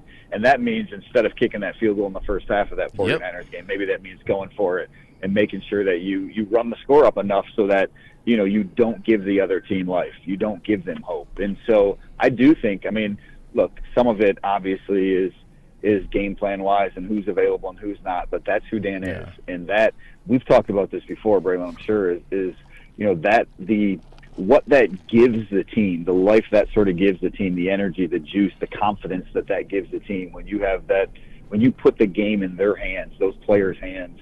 Like, I don't think that can be understated. And I think that's just you know, over the 4 years that he's been here, I think that's been the biggest part of that fourth down decision making, is the confidence that's infused in guys that, hey, we're going to get it. And even if we don't, our defense is going to come up with a big stop because we're a team that can do these things. HCDC. Yeah, big facts. Hey, Dave, KG in the sound booth. Pleasure to talk to you again. And I just wanted to ask you about some of your takeaways from the Packers game. I thought the Lions defense played really well, although they gave up 31 points. And offensively, they definitely picked this team up. And just something about the Lions, we just seem to be in a lot of people's heads lately. I mean, you hear Byron Murphy chirping up. You can see the way Matt LaFleur, his body language on the sideline during that game. The Lions seem to be getting in people's heads. But can you just give me some takeaways that you pulled from the Packers game, and any one of those things that can help us in this Bills game coming up this week? Last year, right? The Lions were they were America's team. They were the cute little story that, I think everyone around the country was sort of rooting for. Maybe to a certain extent they still are, but that was because they didn't have enemies. They hadn't beat people in a long time, and now this year you're starting to see them sort of, smoke some people and just run up wins. And now you're hearing people say, this isn't how you should be playing, running these trick plays. And, so I think now, now they're becoming, they're maybe a little bit of a villain because of that, right? People can, they're too good, right? We got to get at them. Now everyone in the league is taking aim for them. So there's some of that. But look, as for the Packers game, I agree. I think the defense, especially for the depth issues that we talked about, for them to play the way they did. They had the short field after the failed fourth down. They had the interception. They had one long pass play that they gave up. They gave up a lot of points, but I thought they played pretty good defense overall too. So there's some things they need to clean up. They need to make sure that running game is better offensively going forward. Defensively, Josh Jacobs had that one big series, and that's certainly something that, with a really dangerous Bills team coming to town this week, you don't want Cook to get off. Josh Allen can certainly run the ball too. That's going to be a tough one to stop, but I like the way the Lions are playing overall. And, I told just a guy that I know from around the league today, he was like, what do you think about them this week? I was like, I don't know, man. I'm way too early to make a pick, but I think I'm done picking against them because it just doesn't seem like anything phases this team. Nope. They win no matter what. So, hey, Dave, remember the scene in Rocky 1 during the fight when I think it's round number 14, Apollo knocks Rocky silly into the ring, but Rocky gets up, crawls up, and then Apollo just looks at him in disgust. Like he's got his hands in the air, but then he looks at him in disgust, and he's like, man, what do I got to do to put this guy away? I keep thinking about that. I keep thinking about that in relation to the Minnesota freaking Vikings. Here, the Detroit Lions are 12-1, and they are one Sunday afternoon away from being tied for the division and a potential wild card in round one. What Minnesota is doing is pretty incredible as well. The Chiefs clinched last night at 12-1, and again the Lions, they're sitting there a Sunday afternoon away from being a wild card. Yeah, and even if it's something happens in Minnesota, you still got the Eagles breathing down your neck too. Look, this is like the Lions are having a special season. Like you don't just 12-1. They're I don't know. I would have to go back and look, but there aren't many teams in NFL history that get to 12-1. You're lucky if that happens one time a year, right? And to have a team right in your division, right on your neck at 11-2, like, hey, this thing is going down to the wire. And Dan said today that that's a good thing because it always, brings out the best in them. It makes you, you sort of get up for those challenges. And I tend to agree, but if I'm the Lions, I also wouldn't mind being able to rest my starters in Week 18 and make sure I avoid injury when it comes to getting ready for the playoffs. No doubt, Dave. Hey, the Bills are coming en masse. I heard that they've already got a couple of the bars in downtown Detroit locked up for the weekend. The Bills Mafia is in town, man. They like Ford Field. Remember a few years ago they were here? They played that game against the Browns, and then they stayed and played the Lions on Thanksgiving. They like Detroit. Yeah. What can the Lions expect from this team who just lost, scoring 42 points in the game?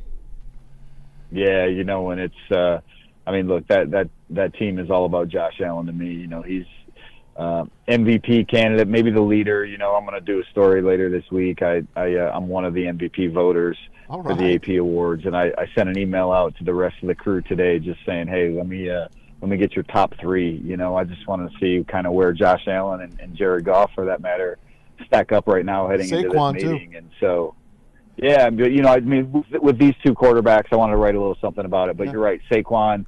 The other, feedback I got was Lamar and Patrick Mahomes. I think those are the 5 that'll, be at the top of the list in whatever order. But to me, this Bills team is playing. I mean, they are. Look, from the Lions standpoint, this is the best quarterback that they faced this year, right? And when you look ahead to what they're going to do in the playoffs, it's going to be facing.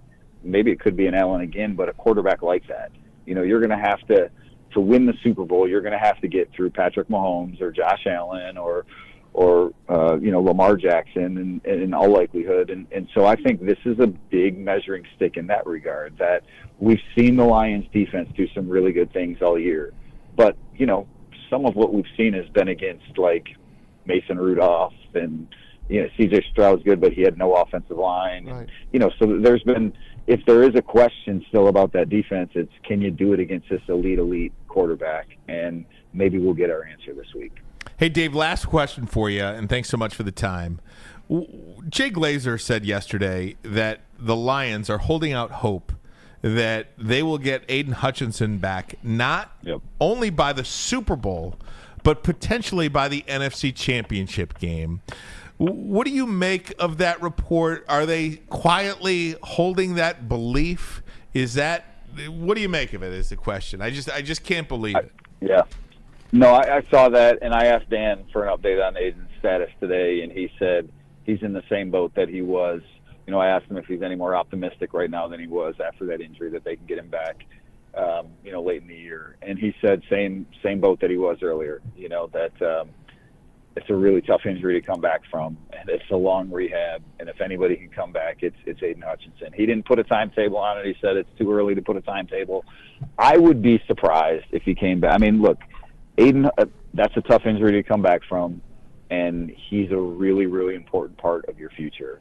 Now, Super Bowl, hey, maybe you can get up to play one game, but you also have to realize, you haven't played football in, 3-4 months at that point. Right. So, I almost feel like you're setting the guy up to fail a little bit, or like to miss a deadline. Like, I don't know. Like, I don't know where that's coming from or anything like that, but, I mean, the poor guy snapped his leg in half.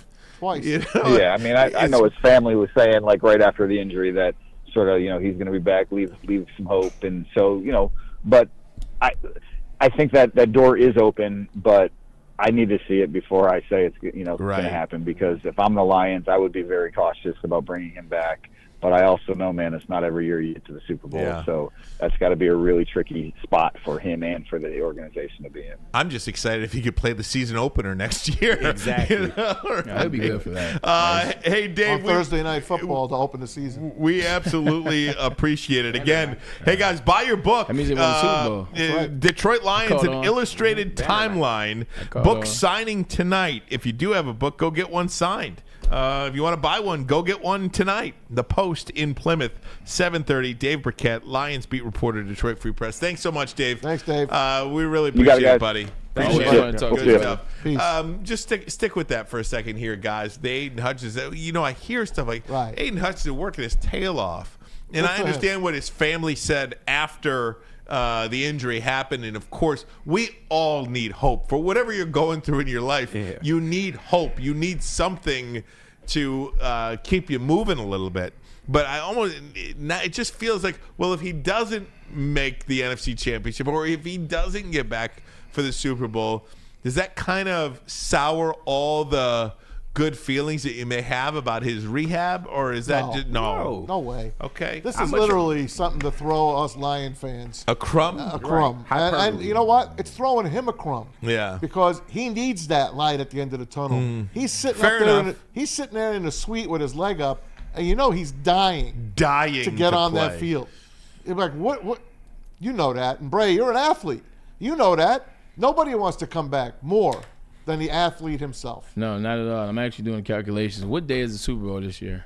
February 15th, I think. No, it's February 9th, I believe. 9th. February 9th. All right, so February 9th would be just 4 days under 4 months as it relates to when Aiden Hutchinson got hurt and when he would come back, which means you had to start working in terms of getting in shape a month before that. So that's January. That's essentially mid now. Actually, that's now.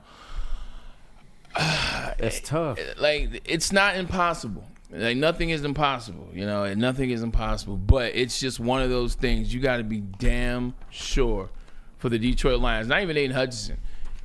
The player can be wrong. The player can want to come back. The player can be wrong. But it's up to you. It's up to the doctors. It's up to the medicine staff, the training staff of the Detroit Lions.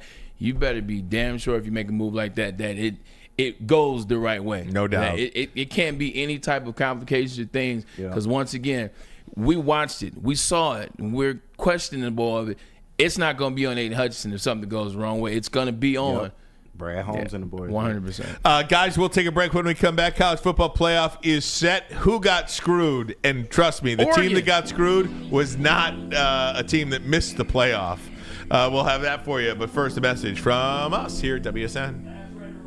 It's game day. You can join us right here, 8 to 9 a.m. here on Woodward Sports for Woodward and Maine with Matt Broder and Terry Foster as they get you ready for the Lions game that will be coming up later on in the afternoon. And this Sunday, you will hear Woodward and Maine from 8 to 9, and then the Lions pregame show is going to be downtown at the Second Best Bar with Neil Rule and Sean Beligian. Brought to you by the New Holland Brewing Company, Sabbath Coffee Roasters, 1800 Tequila, and also brought to you by Tullamore Dew Irish Whiskey. Again, coming up this Sunday, 425. The Lions pregame show actually will be at 2:30 from the Second Best Bar, brought to you by the New Holland Brewing Company. And then also you can fuel your Lions fandom with the perfect cup and become a subscriber of Sabbath Coffee Roasters. Whether you're gearing up for a big game or savoring a quiet morning, Sabbath Coffee Roasters has you covered with fresh, locally roasted specialty coffee delivered right to your door. Head to www.sabbathcoffeeroasters.com. Choose your favorite roast, use the code word Woodward, and you'll get 25% off your first subscription order. A weekend and wine, support local, and enjoy game day right with Sabbath Coffee Roasters. We're coming right back. Big injuries, big news. Twice a week, Dr. Jeff Pierce from Michigan Sports and Spine joins Woodward Sports Network for the Injury Insider Report. Big D Energy Tuesdays at noon, and Ermanni and Edwards with Maz Thursdays at 3:30. Get expert analysis and in-depth breakdowns on the latest sports injuries from the man trusted by top athletes in the community, like D-Mac. Whether it's the Lions, Pistons, Tigers, or Red Wings, Dr. Pierce talks us through it all. Don't miss the Injury Insider Report with Dr. Jeff Pierce, your go-to source for understanding the impact of injuries on the games and players we love. Only on Woodward Sports Network. Scan the QR code on the screen or go to MichiganSportsandSpine.com to see if Dr. Jeff Pierce can help you. Stop searching for a vehicle and start finding one. Les Stanford Chevrolet Cadillac makes it easy. We harness the power of multiple dealerships and own the biggest selection of GM brands in the area to get you the car you need. With the Les Stanford Group, you'll have access to 4 different dealerships, providing you with more makes, more models, and more choices. We're connected to more than 1,000 vehicles, and with so many high-quality CPO vehicles available, you'll find new car quality at pre-owned prices. You can start and end your search at lesstanford.com today. A network for the city, by the city. Woodward Sports is Detroit Sports. Get energized for the holidays during the 12 Days of Fitness at Planet Fitness. Now through December 20th, join for $1 down, $15 a month. And recharge this holiday season and beyond in the clean and spacious judgment-free zone, filled with equipment for every workout. Stay motivated with free fitness training and lots more. Celebrate the 12 Days of Fitness at Planet Fitness. Join for $1 down, $15 a month. Hurry! Offer ends December 20th. The most talked about Detroit media by other Detroit media, and we love it. It's the Woodward Sports Network. Walk into any Lady Jane's Haircuts for Men today. Open 7 days a week. Sit back, relax, and enjoy precision haircut, scalp massage, hot leather neck shave, and hot towel treatment from one of our talented stylists. Step up your game this season and take advantage of our $20 haircut special. Scan the QR code and get your coupon today.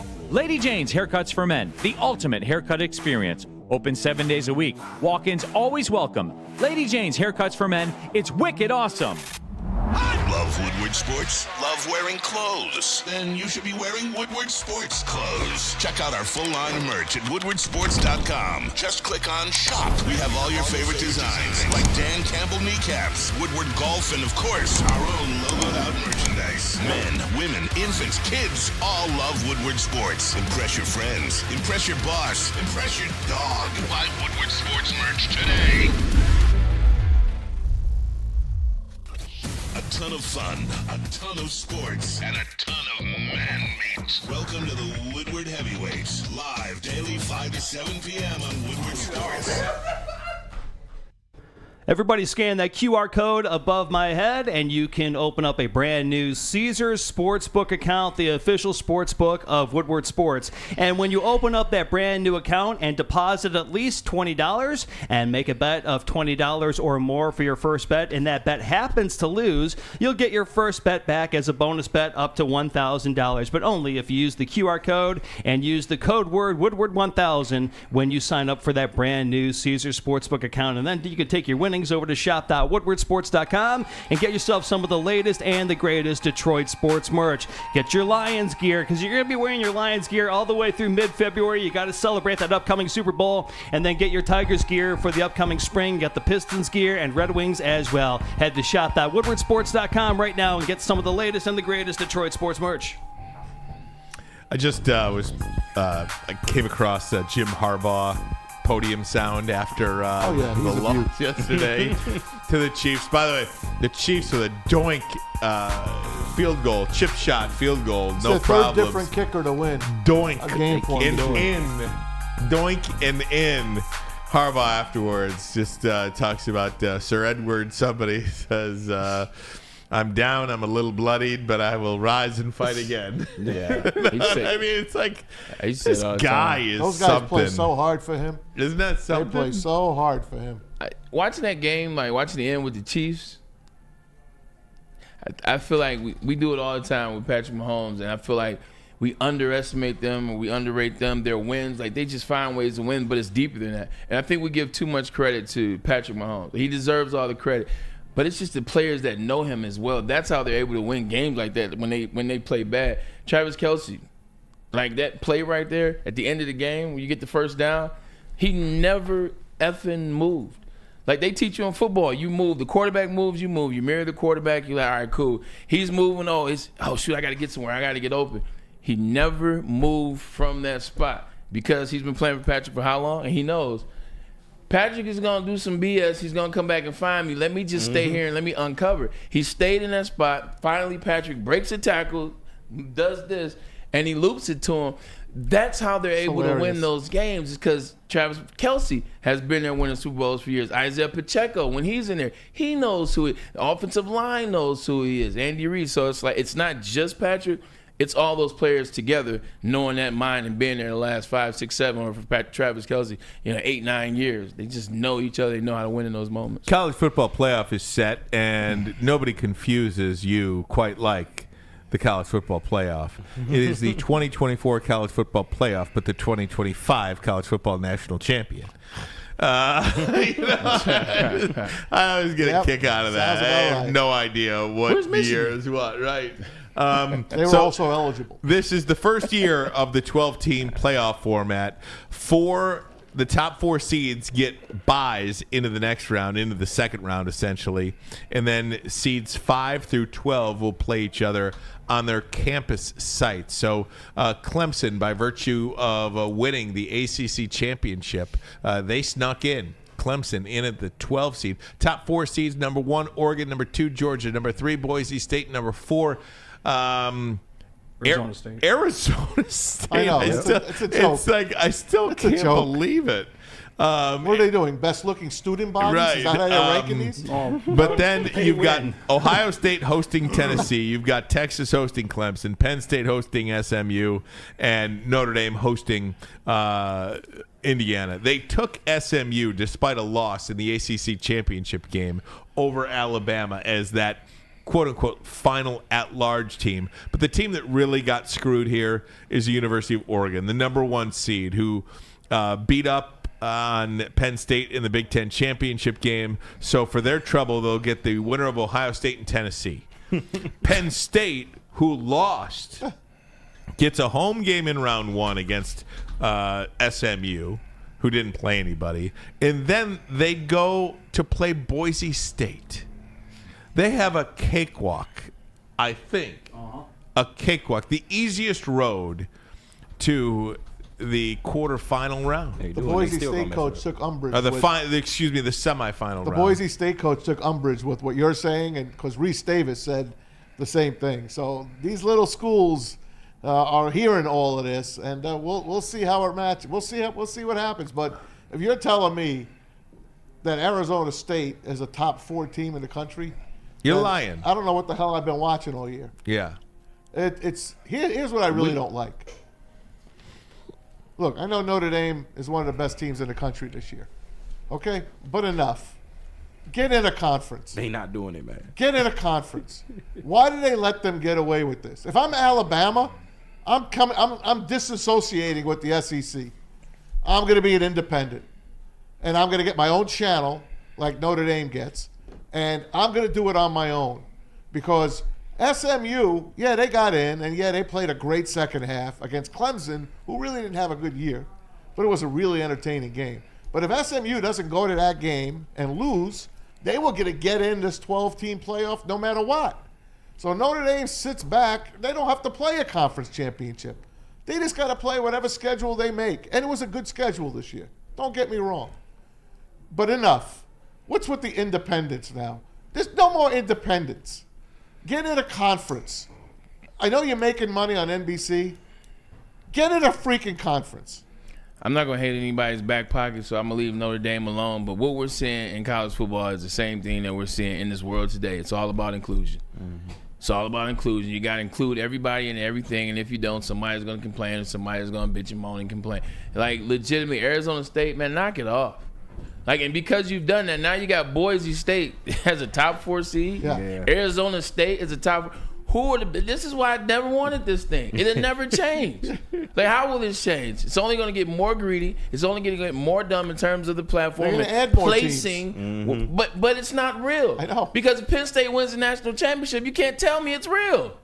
But Penn State will never win, though. Based on that run, I'm saying. Yeah, I get you, but you'll still get the same results. The SEC will dominate. How many times? I do get your point. I just don't like, at the end of the day, you don't need more than 6 teams. You can't tell me more than 6 teams are going to decide who deserves to be the national title for that season. Now you let all this extra parity come in, and you get an easy road.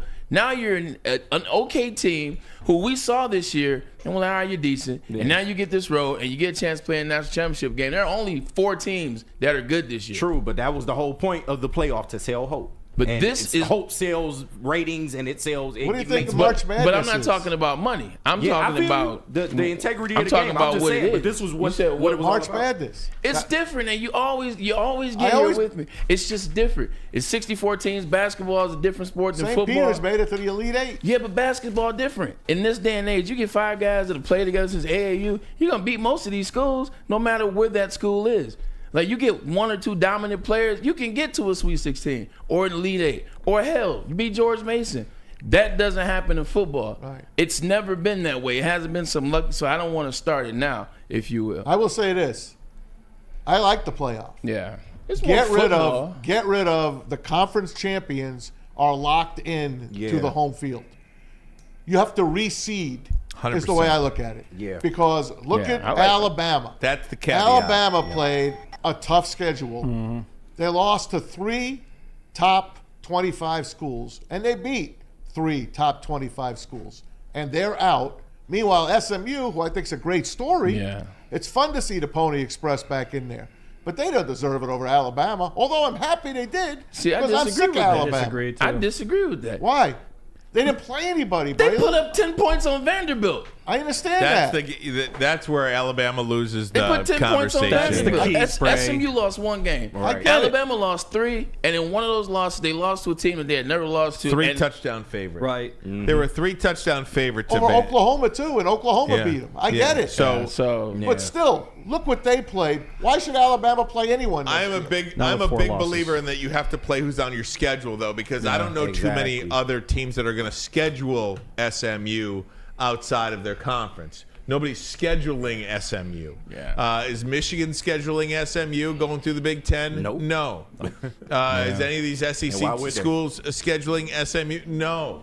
And that's the same thing with Notre Dame. I agree with you about Notre Dame. However, I don't blame Notre Dame. I blame USC. I blame Purdue. I blame Louisville. I blame Texas A&M. You want Notre Dame to be in a conference? Stop scheduling them. Right. Just quit putting them on your schedule. Yeah. You do have that power because you actively have to seek out Notre Dame to play them. Why can't they be?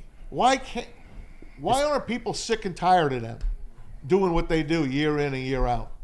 Money. Because they haven't won anything. Right. I know that, Bray. No, Maz, you asked me a question. I hate this independence. But bullshit. Notre Dame hasn't won a national title We since apologize for the language 1989. used by Tom Metz.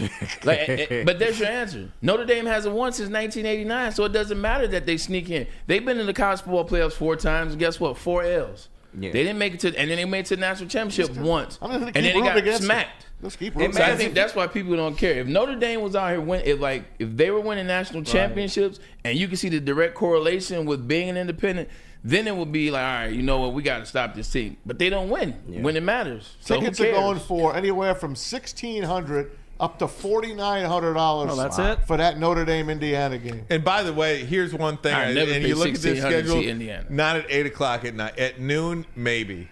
But in late December, at 8 p.m., no thank you. Yeah. Not doing the night game in December 20th or whatever. You would go to a playoff game if Michigan was in it. Not a night game. Why? Nope. All right. Not I would. Not sitting out in the cold. Yeah, it's tough. Not Come on, sitting man. out.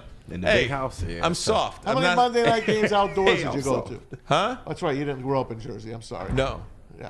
I mean, I've been to. Never mind. I've been to Giant Stadium my whole life. Shea Stadium. You sit outside. It's a great time. We're not built like We're that not here. built like that. Nah, G. Anyway, We have the Silver Dome. We don't have Ford $5 Field. World Series tickets. I'm just saying, man. I love the playoff. Yeah. The rules are terrible. Hey, can I change it up for 1 second? Because You want to talk about Bill Belichick? we believe that Michigan will be in the college football playoff next year. At least we Yes. hope. Will North Carolina be in the college football playoff next year? Bill Belichick is apparently like, this could possibly happen. Wow. Maybe even probably happen. I can't believe North Carolina Tar Heels in talks with Bill Belichick. Belichick was on with McAfee earlier today. Here's what Belichick had to say, told Pat McAfee and A.J. Hawk what North Carolina, what a college program, doesn't specifically say North Carolina, but what would a college program look like if you were the head coach? Let me put this in capital letters. If. Yeah. I-F. Got it. If I was in a college program, the college program would be a pipeline to the NFL for the players that had the ability to play in the NFL. It would be a professional program, training, nutrition, scheme, coaching, techniques that would transfer to the NFL. It would be an NFL program at a college level and an education that would get the players ready for their career after football, whether that was the end of their college career or at the end of their pro career. But it would be, geared toward, developing the player, time management, discipline, structure, and all that. That would be life skills, regardless of whether they're in the NFL or in somewhere in business. And I feel very confident that I have the contacts in the National Football League to pave the way for those players that would have the ability to have the opportunity to compete in the National Football League. Whether they're good enough or not, I don't know, but they would be ready for it. I don't have any doubt about that. So that would be the first comment that I would make, relative to the structure of the program. It would be an NFL program, but not at the NFL level. Yeah, which is quite a benefit to have the guy that ran the dynasty. No doubt. In the middle of this entire thing. Bill, listening to you lay that out, I just thought of every NFL guy's son. Okay, everybody that's ever been in the NFL that has a son that's in there, like Bill Belichick's offering up a one-way trip to how we're doing life.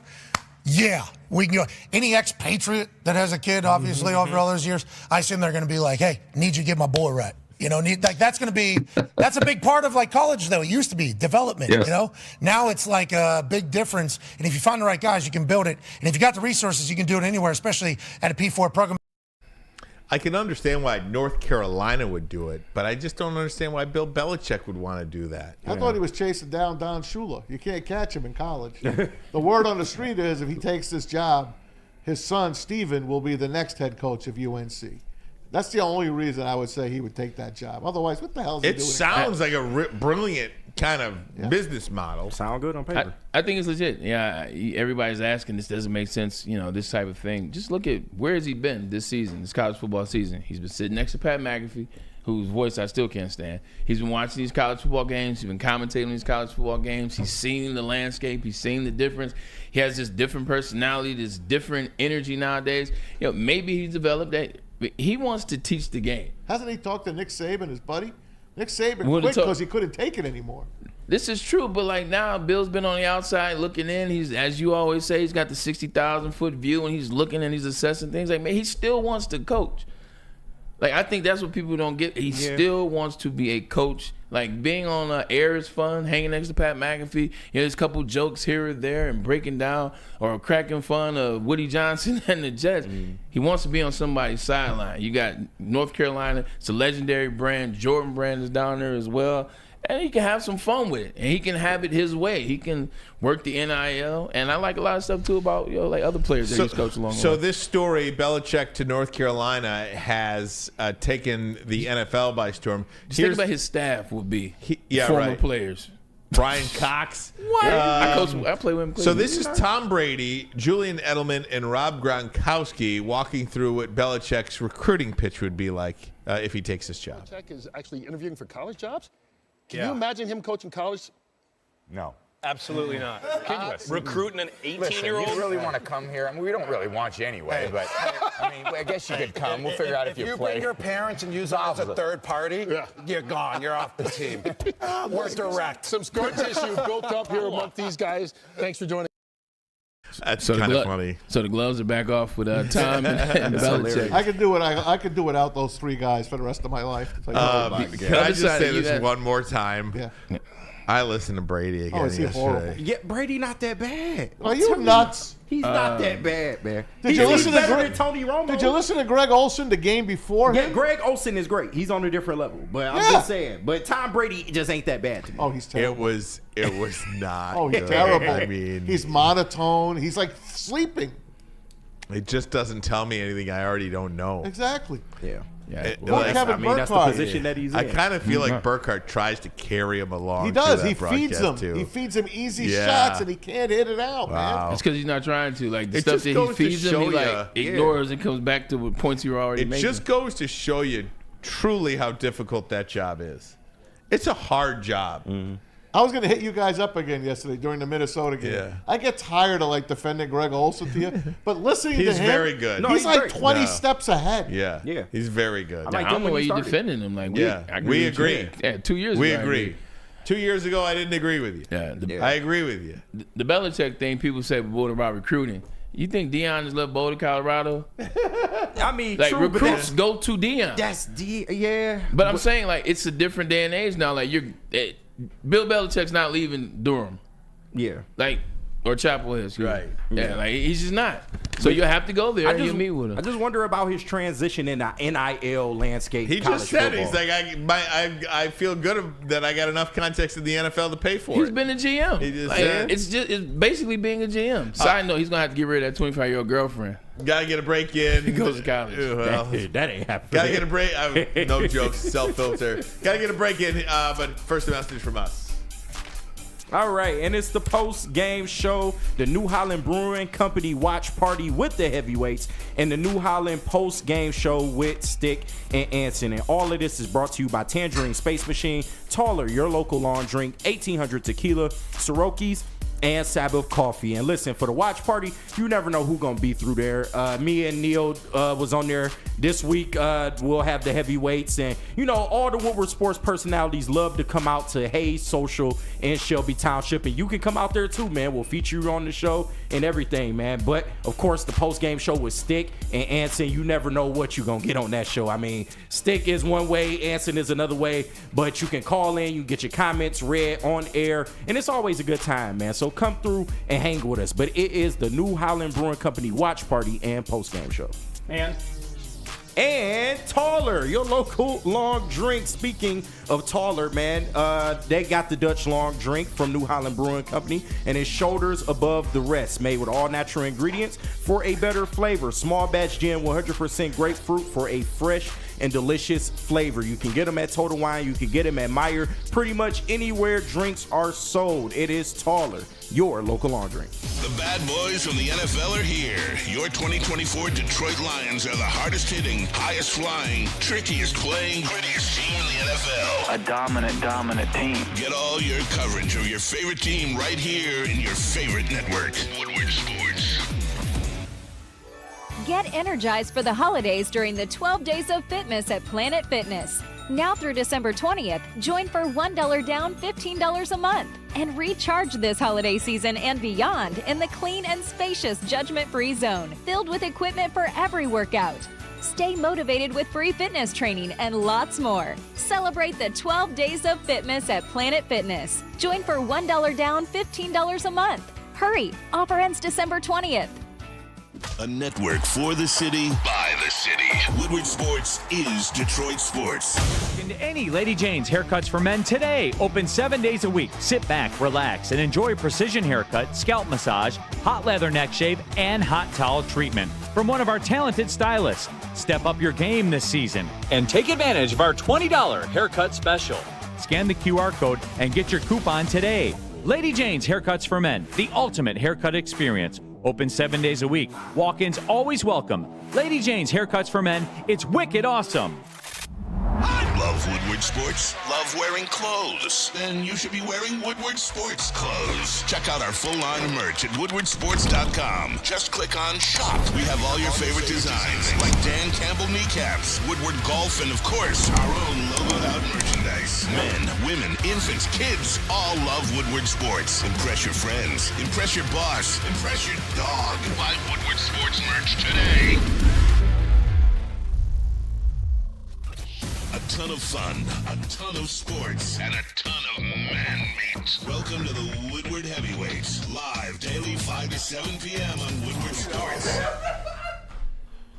Well, Lions fans, you can join us at Detroit's very own Second Best Bar every Lions home game for Detroit's very best Lions pregame show, brought to you by the smooth Tullamore Dew Irish Whiskey. And you can get some of that Tullamore Dew Irish Whiskey at Second Best Bar while catching the best Lions pregame show only at the Second Best Bar. Come get some. And the Salvation Army Red Kettle Campaign. We were there on Saturday at the Hollywood Market in Troy.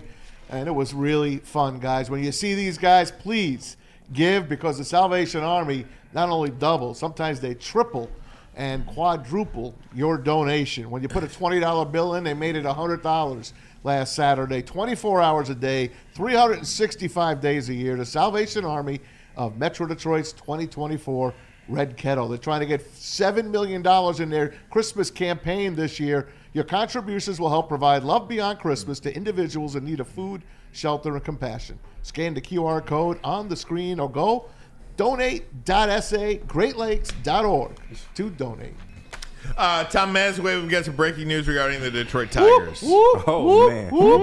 Tigers signed somebody, guys. We going to the series, 37-year-old Alex Corn on the Cob. Hey! The pitcher, that's right. Pitched for the San Francisco Giants back in Scott Harris's days as a general manager. 2.76 ERA last year. 3 walks, 10 strikeouts, 16 innings with the Guardians. If we take you back to this previous hit in 2022, he signed on as a free agent with the Giants, but he has not pitched a whole season since 2023. He's a back-in-the-rotation guy, so there's your first signing of the winter meetings for your Detroit Tigers. Hey, quickly, just the Kirk Herbstreit comment. Yeah. This is Columbus Radio today. I like how everybody's just discovering now that Kirk Herbstreit is a douchebag. I've always thought it. This is a guy who's always been ashamed of college football fans. This is a guy who makes his living talking down to you. Really? He was, I mean, Herbie was chased out of Columbus. Yeah. They don't like him in Columbus. And now that his kid's going to Michigan, They hate him. They hate him. Let me say something about Kirk Herbstreit. To me, I would make him the commissioner of college football. Oh, God. I would. It needs somebody better than what they got now. Needs someone like him. I don't care if it's Joel Klatt, Kirk Herbstreit. I don't know. But someone has to take this thing over. And why not a guy that really knows the ins and outs of college sports? like him. Put him and Booger in control. Oh, I love Booger. Yes. I'm down for that. I am in for that. I'm down for that. Get that other black So guy. in for that. Right.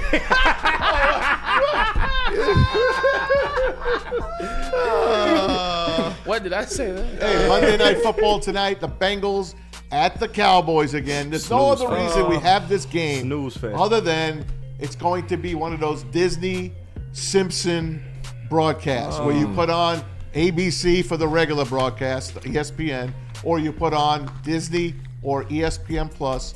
You'll get the Simpsons, just like Nickelodeon did the Super Bowl. The reason we have these two teams playing is because they already had everything in place months and months ago that they were going to have these cartoon characters and everything was in place. Otherwise, this game would have been flexed. The Simpsons can't say Speaking that. of the Simpsons, you know who owns half of the Simpsons, right? Because Mike Judge obviously created it. His wife, Jennifer Tilly. Jennifer Tilly? Ex-wife, former actress. Wow. From She's like, a poker player. Well, she played her cards right on this one. very good Because she poker owns player. 30% of, like, moving Wow. forward ever since the divorce. I know he knew. No. She owns 30% of everything that happens moving forward since see, 2000. She's one of our favorites. She was in She's Bride a, of Chucky. She was in Let It Ride. Man, Love Let she's It not Ride. just Let a It poker Ride. player. She's a poker champion. She's a very good poker player. She's Wings fantastic. playing Buffalo tonight. Yep, trying to break a five-game skid. Terrible. Each game I they don't lost even by how pay many attention to goals? them A anymore. lot. No, one goal. I'm Lost not by even one. paying attention to them right now. Pistons beat the Knicks Saturday night. They get the Sir. Celtics on Thursday. They got 5 days off. I feel like the Knicks It's have Celtics went game south here? ever since they traded No. DiVincenzo. It's in It's Boston. Boston. TD Garden. It's in Boston. And the Knicks aren't the same with Cat. They need Knicks are going to be fine at the end of the year. They It'll need- be the Knicks and Cat's Celtics for the playing East. well. Like he is Cat's playing well. playing well. They Calling need him the big DiVincenzo. bodega over there. I think the problem is they're trying to figure out, like, now that he's got it, like, he's doing his thing, they're trying to figure out how to work Brunson. within that. Yeah. because he's killing it. I don't even like Cat like that, but Yeah. They gonna see come playoff time. Get us in, Bray. Get us out, Bray. that's a good Get one. us I in. definitely like Cat. Yo, we appreciate you guys for tuning in. Yo, it's the first day of the week. We've got a lot to talk about. Detroit Lions got another game coming up this week against the Buffalo Bills. We'll give you all the inside this week and all the news out of Allen Park, and hopefully we'll get some wins by the Red Wings and the Pistons in that process, man. For KG, P. Spivak, Tom Mazaway on the couch, brother from another mother, Ryan Ermanni. We are Ermanni and Edwards and Maz, and we'll see you guys mañana.